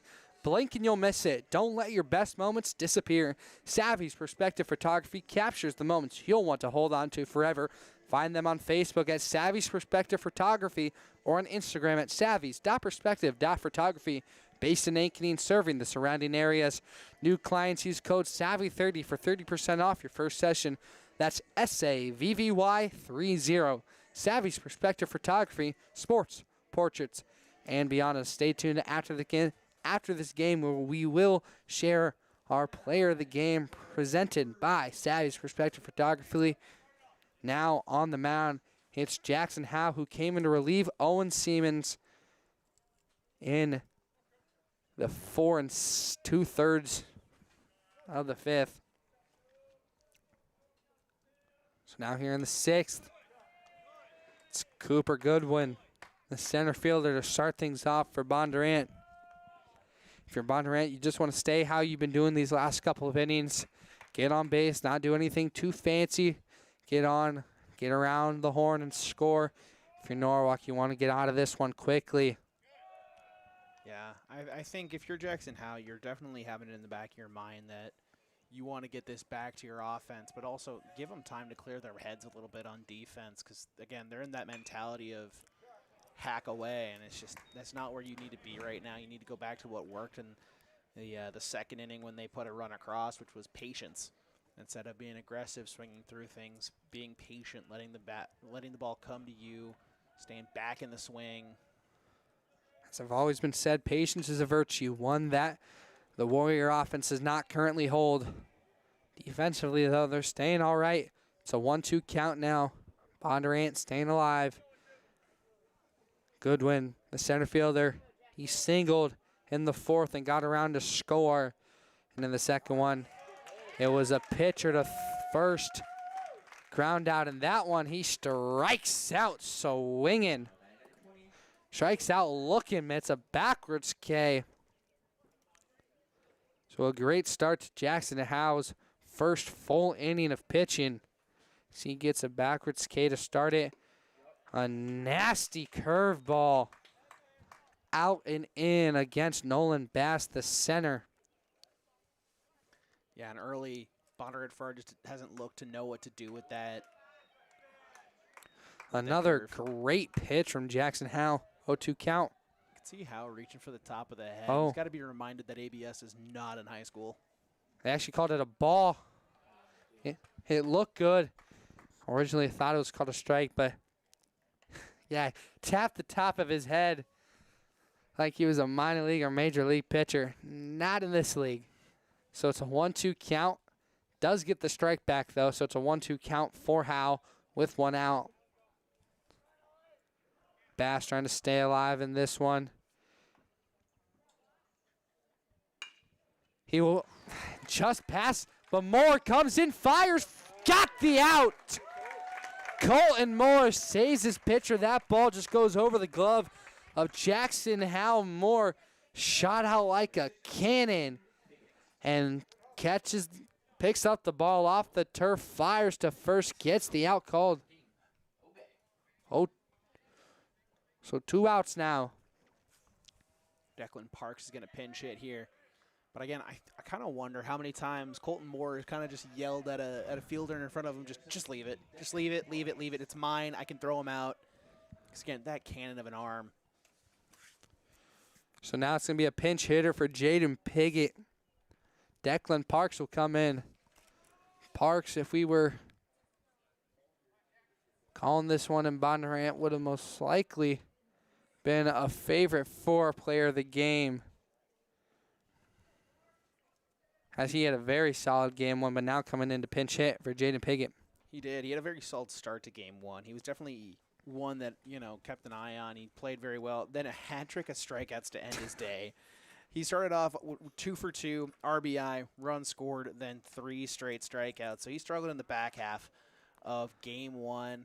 I think they gave him the first part of this game off as, kind of get your mind right, get those strikeouts out of there. Now that he's going to pinch hit back in here. Had a rough back half of game one. Now this Bondurant coaching staff trying to entrust him in the back half of game two. Howe throws to the dirt on the outside. 1-0 count to Piggott. No runners on, 2 outs. That one hit to Siemens, gets it up, just throws it. Safe. Beats the tag. Siemens, you can tell that the pitching is kind of wore him out. That was a lob and a half from third to first. And now doing the good old shoulder shrugs, trying to fix the soreness, as it will be not Piggott, it will be Parks at first. That's just an unfortunate E5. I mean, not much he can do there, especially with a sore arm. They're putting him over at the hot corner where he has to have one of the stronger arms on the team. So 1-0 count now to the top of the order. Drake Foutsgraf. That one goes into the dirt.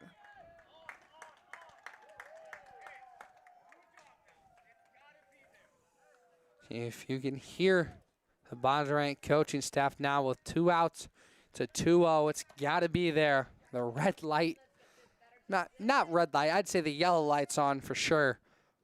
Got to be cautious in this situation if you're Drake Foutsgraf, because you do not want to strain anybody, because Norwalk has shown that they can get on as that one hit center field. Tracked down nice and easy. Xavier Bush will end the inning without any damage done in favor of Bondurant. So 3-1 now as we go to the bottom of the 6th. Norwalk, it's now or never. They got to get on the board to tie this one up here on Part of My French Media.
Now we start the bottom of the 6th. It's Norwalk's now or never to get back on the board. They haven't scored since the 2nd inning.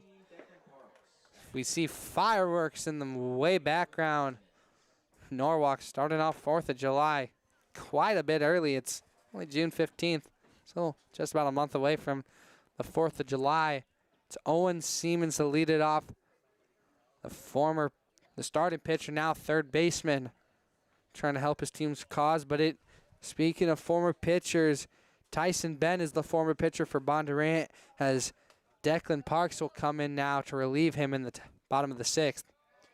Yeah, as Siemens will, Ben, will exit this game. 5 innings pitched, 1 run, 3 hits, 5 strikeouts, 2 walks. He will exit in line for the win, having pitched 5 innings.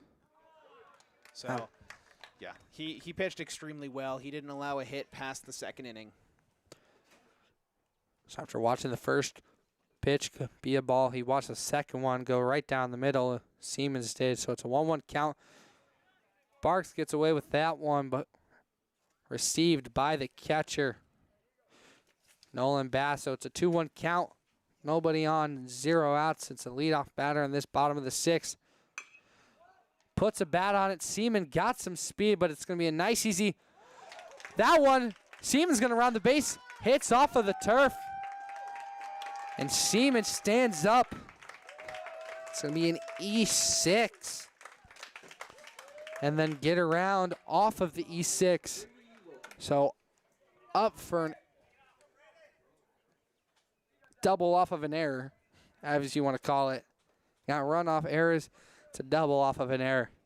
Yeah, it's been a bit of a sloppy second game defensively, which is typically what you might see. If there are going to be a bunch of errors in a game, it's probably going to happen in game 2 of a doubleheader. That one goes low. Brady Wilkening, we're in the heart of the order now. As we start 4, 5, and 6. It's the right fielder.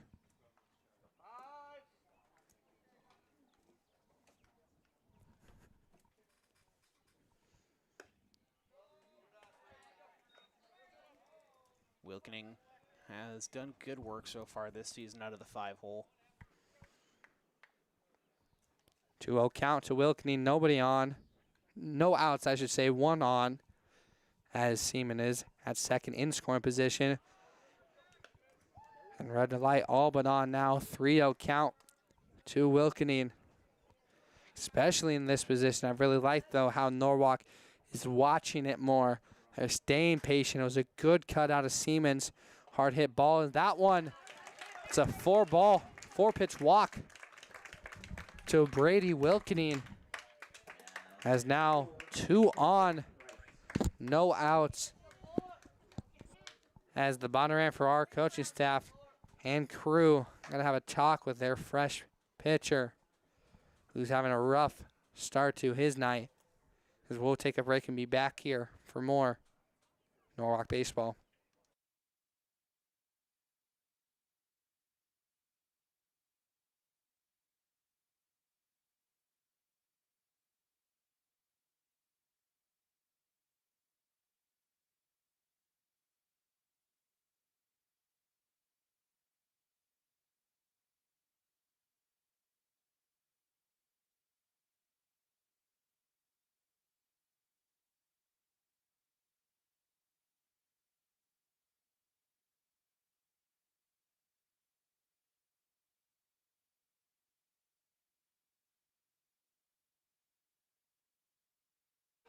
Back here, it's Kenyon, right? The DH.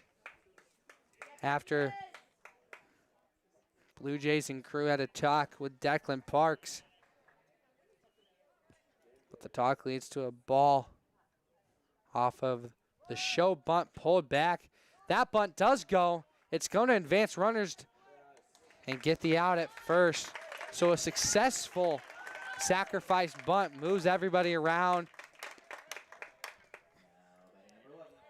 Selfless baseball right there. As Wilkening, Ethical baseball. Ethical baseball. Wilkening goes to second. Siemens goes to third. It's the tying runner at second now. And I hate to say it, Bushy's due. Xavier Bush is due. Watch a strike one. As Xavier Bush has flown out in both of his at-bats in this game too. He's made such solid contact. Solid contact again, that time to first, or goes to second base. And an easy throw to first to get him out, but a sacrifice grounder as it puts the Warriors one step closer to tying this ball up as Siemens comes in to score. Moves Wilkening around to third. Just need Kingston Lamb to put something in place. Done it once already this game. Healthy hack from Kingston Lamb. Lamb an RBI single earlier in today's contest. If he can do it again, be huge for Norwalk. That one goes out. Good snag by Nolan Bass, because if that one would have gone, Wilkening would have most likely been all but inside to score to tie this one up late into this game too. The 1-1 count, 2 outs. That skied straight up in the air. Oh, no, he lost they it in the missed sun. it. Lost it into the sun. Or lights. Lights. Either way. Camera. Action. I don't even know what to call that. I assume an error, but it's a double. They just lost it. Lost it in the lights. That's insane. Kingston Lamb gets a double standing up as it puts Brady Wilkening into score. So this game is tied 3-3. If score holds or if Norwalk can put themselves ahead, I got my pick for player of the game with Kingston Lamb. He would be the difference in this game. Parks responds. Oh, that one's a ball. I thought that one went right down Broadway, but it stays up high. So 1-0 count, 2 outs. Cale Wadley coming up to bat now. And if Wadley can get this into play, we've seen Wilkening speed. He has 2 stolen bases on 3 attempts. He maybe could get around to score. We saw Wilkening coming in game 1. Or no, it was earlier this game that he came to put the game and open it up off of the missed tag at home. Now it's 3-3. Kingston Lamb at second.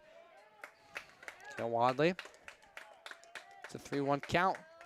If you're Wadley, you do not want to swing at anything that you do not think is absolutely beautiful. because you have 2 outs, a runner in scoring position.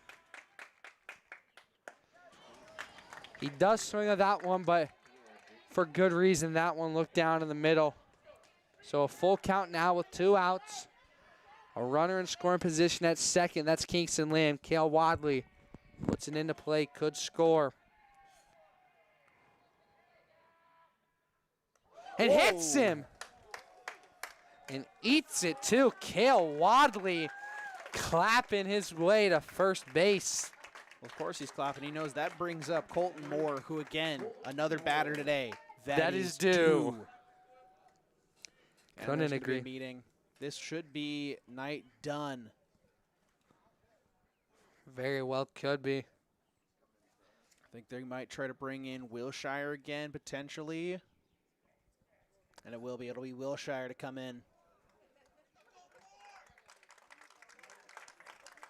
Colton Moore, who had a very uneventful game 1. Now in game 2, he got a 5-3 grounder in the first inning, walked and stranded in the second inning, and then flew it out in the 5th. Now here in the 6th, he's got 2 runners on with 2 outs, trying to keep the 2-out rally going as they have a ball game tied. And it is officially going to be Wilshire to relieve Parks. As exiting the game, Declan Parks, 2/3 of an inning pitch, 2 runs allowed, both of them earned, 1 hit, 1 walk, no strikeouts. He did end up throwing 20 pitches before getting yanked here. And it'll be Wilshire yet again. As Tyson Ben now officially has a no decision on his ledger today. Parks, if that runner comes across to score from second, he would get credited with the loss. But if it does not and they get stranded, it'd be a no decision by both, I believe. No, he would get credit for at least a blown save. Okay. If he does, because again, he's the reason why they lose the lead. He would still get credited with something. Just that credit would not be good. No. That would be There's if also going to be a courtesy runner over at second. Kingston Lamb has made his way back to the dugout.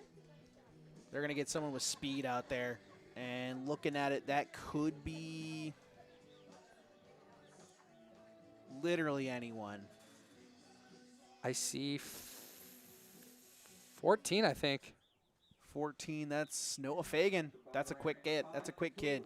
Hasn't really had an opportunity to courtesy run, but he's quick. Does not have any stolen bases. That's kind of how we see the speed a little bit. But when you have a guy that doesn't come in too much, when you do have guys that usually come in to pinch run, but Fagan and this Norwalk squad has gone through and exhausted a lot of their roster tonight. And just sometimes they've just exhausted their starters, so they need guys, those fresh legs. Fagan came in at the end of game 1 just to hit. Now coming in to pinch run. Yeah, this is a spot that we might see Esparza come in as well. And almost headhunts Colton Moore to fill up the bases, but Moore must be leg day. Nice squat for him right there as he gets out of the way of the ball. So the 1-0 count. He wants one. He wants one bad. I was just going to say the same thing you said he's doing. He agrees with you 100%. The 1-1 count to the shortstop with 2 outs. That one hard hit ball back into the net. If that one straightens out, that could be a scoreboard burster. Kingston Lamb slides back into second. Some chatter from the Warrior dugout. 1-1 count, 2 outs. Moore. Good take. Good take. And you can really see the shift of this Norwalk squad. In the middle part of this game, they were back in the mentality of swing away, swing away, swing away, and now they're staying back. That would have been a ball that Moore would have definitely swung at. And now he's just staying calm. He's had to get out of the way, though, of 2 pitches that are going at his head. I don't know how you stay calm with that. I mean, sure, you're out of play. It's a big spot. They're trying to rile you up with some of those buzz the tower pitches. Third of the at bat where they're buzzing the tower. That's a bit excessive. The junior showing his expertise, playing like a senior as he just stays calm, cool, collected at the plate and lets 3 balls whiz by his eyeballs. As Ashton Hans Fills up the bases, full bases loaded. Ashton Hans, who I'd say also is due, especially tonight. He's had a hat trick, a dirty hat trick of strikeouts in this one, and then something similar, I believe. Yeah, he's had a total of 5 strikeouts tonight. So it's a plate. 2-0 count now, and it's Dakota Wilshire in grave danger when it comes to pitching in this situation. Wilshire not one to give up many walks. And you can see an exasperated flick of his throwing wrist. Wants to get that outside edge to get called, but the home plate umpire just staying strong in his decision. Gets the strike. Ashton Hans thought that ball went to the same place it had been 3 straight times. Back plate umpire disagrees. 3-1 now. I think a lot of home plate umpires, if it's close, are going to give pitchers a break. But that one flies. They could go, but the runner's safe anyway as it's a full bases loaded. So it's a walk all the way through. And a run scores. And a run scores. So Dakota Wilshire could potentially be just the fatigue of the arm from the game 1 where he pitched all but the last inning, I believe. And so that one, he walks in on 5 pitches, the leading score for Norwalk. So it's a 4-3 game now after a 3-run, 2-out rally that is still going. That's Kingston Lamb that gets walked in. Well, actually, it's Noah Fagan who came into pinch run. Kale Wadley to third. That one goes inside for strike 1 on the righty. Colton Moore to second. Ashton Hans to first after the walk. And Riley Schmidt, the catcher, up now. Heavy swing. Schmidt wanted all of that and more. It's an 0-2 count. 2 outs.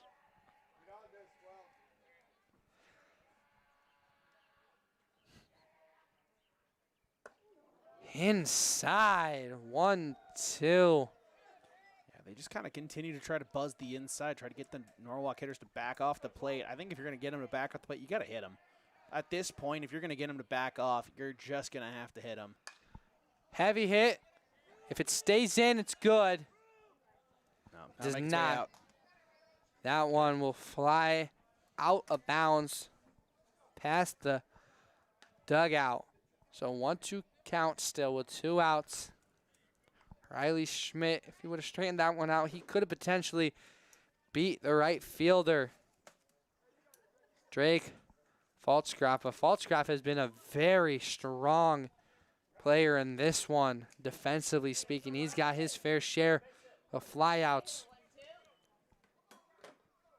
He had 2 straight innings where he started and ended the inning with a flyout caught. That one goes low and outside to the righty. 2-2 count, 2 outs. It's a full house here, 3 on.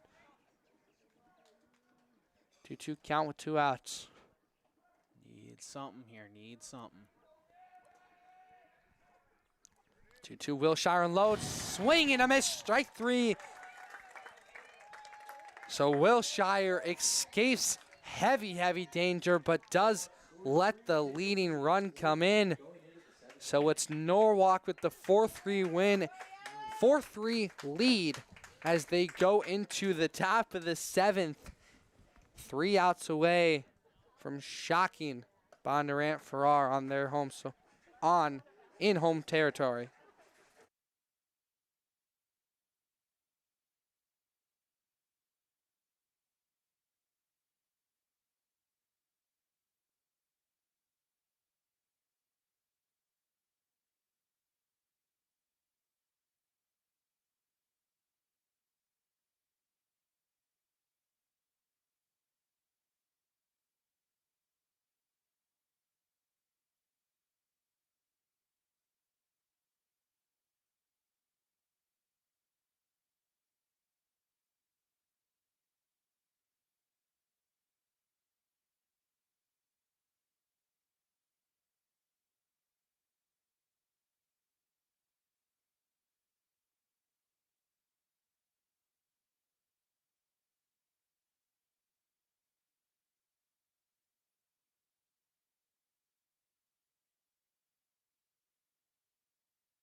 back here for the top of the 7th. We have a ball game, folks. It's 4-3. Norwalk is in the lead, and we have a pitching change.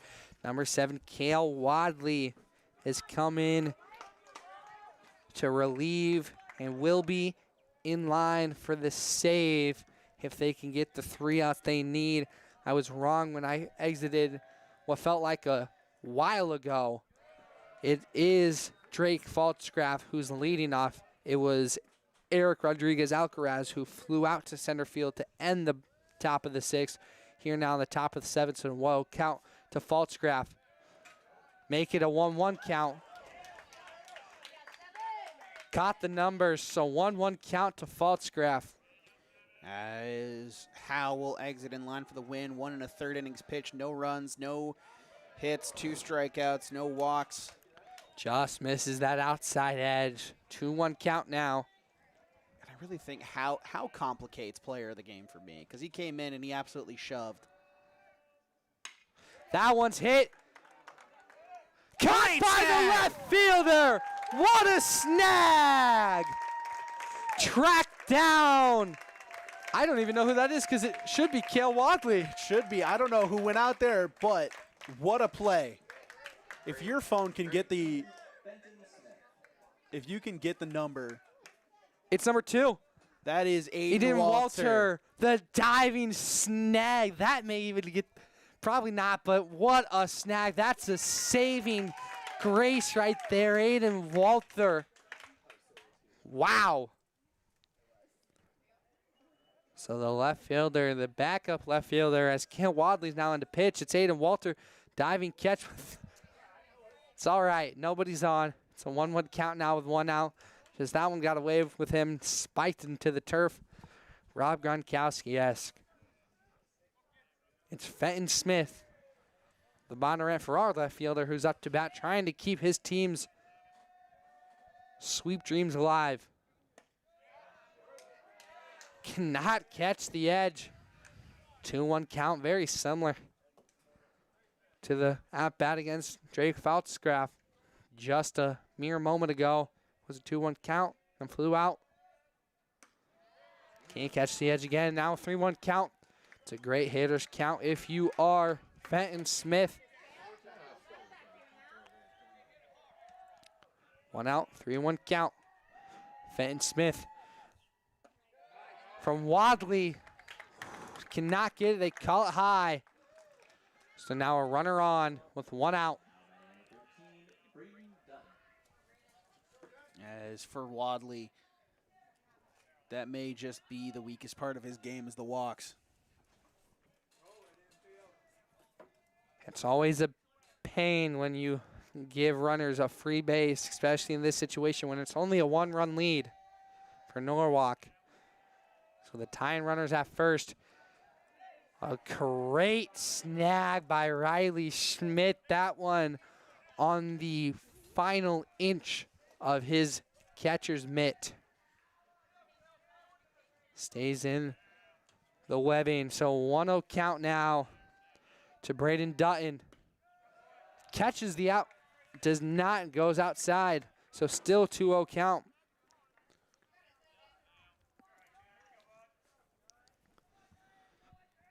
Braden Dutton. The winning run at the plate. Or the leading run, I should say. If Bondurant gets a run around or 2 or more, Norwalk will have a chance to respond in the bottom of the 7th. So 2-1 count now. 1 out. If you're Wadley, you really just got to focus on the batter in this situation. He does. It's hit into center. That's going. Backtrack. It's caught. A great track down. Xavier Bush. He's had himself a fair share of flyouts tonight. That's number 4 for him. As Dutton gave that an absolute ride out there to center field. I very well thought that one would have been back out and gone, but no, says Bush, and the lack of wind was in favor of Norwalk, even though the wind has been blowing towards the batter, so it may have even worsened it if you are Dutton. But either way, that one just was almost the 374 that we like to allude to here at the ballpark. On 1 count now, 2 outs. Blake Baker, the final hope for Bondurant-Farrar right now at the plate. It's an 0-2 count with 2 outs. Cale Wadley. It's Fenton Smith at first. The tying run at first. The leading runner at the plate calls for time. Blake Baker.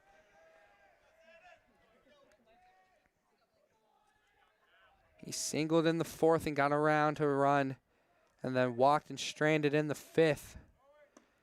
Going is the runner. Nice easy throw from Riley Schmidt. Doesn't go past it all, but it does move the runner. Does move Fenton Smith into scoring position now. So the tying run in scoring position at second. It's a 1-2 count. 2 outs. Blake Baker, the first baseman, trying to save his Blue Jays. Stays high and outside. 2-2 count. Deuces are wild. Very close pitch. The Norwalk crowd is just ready to explode at any moment. And very well deserved, especially after a game 1 like that fashion. Goes outside, now pulls up the count. 3-2, 2 outs. Blake Baker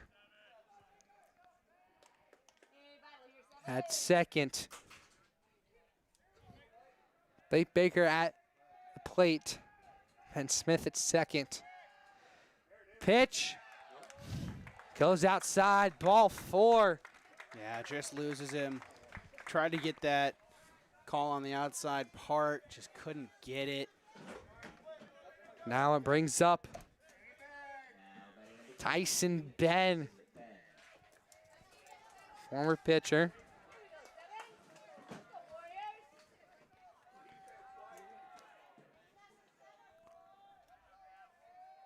Clean count. Trying to go to the outside. You can see a little bit of like a disgruntled and like squat almost from Cale Wadley. Unimpressed that his attempt to open up the outside edge is not going his favor. Tries it again, staying too outside, staying a little bit too high, I would say. And now the conversation from the head coach and catcher, and now the rest of the infield will come. Huddle around Wadley. So it's a 2-0 count against Tyson Ben as Norwalk trying to save what was a very good position with 2 outs now. We'll go to a quick break.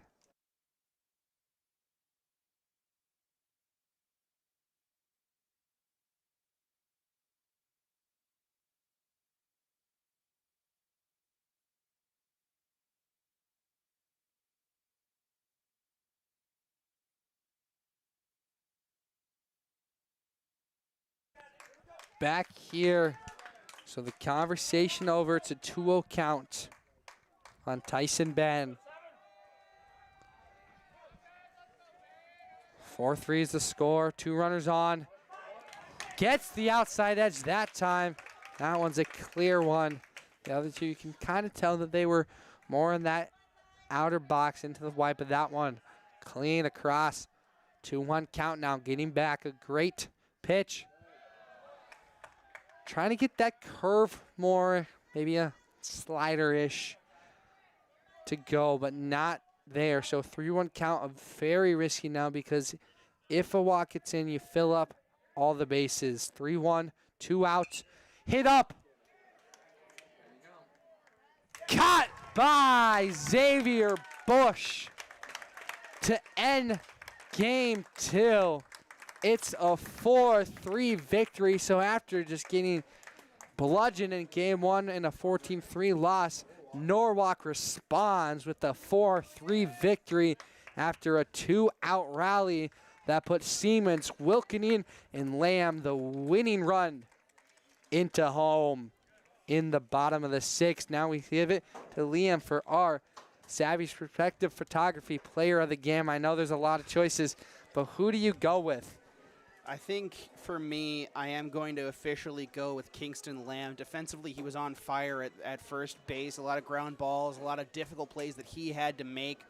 Pick some out of the dirt as well. Missed a couple, but again, those are on the throws. Other than that, 2 RBIs on the day. Those are the difference in today's ball game. Those 2 RBIs. So Kingston Lamb, 2 for 3, 2 RBIs. His courtesy runner came around to score. But shout outs to both Jackson Howe and Cale Wadley. The win for Jackson Howe, the first save of the season for the Norwalk Warriors, belongs to Cale Wadley. But Kingston Lamb, our Savvy's Perspective Photography player of the game. A big shout out. What a way to respond from this Norwalk Warriors side. We mentioned earlier it was a tough loss in game 1 where they just really couldn't respond on any cylinders, got into a slump and couldn't battle out. This one, they started off hot with a run, got into a bit of a slump, fought their way out of it, and came out with the victory. Norwalk, Bondurant-Farrar, the Norwalk Warriors and the Bondurant-Farrar Blue Jays split game 1. It's 14-3 in favor of the Blue Jays. And at the end of 7 innings, it's 4-3. Norwalk wins game 2. That is all we were going to have, folks, tonight. Thank you all for tuning in with us here on Part of My French Media. I'm Ian Nelson alongside Liam Weber and our production manager, Gary French. Have a great rest of your night and keep tuning in with us here on Part of My French Media.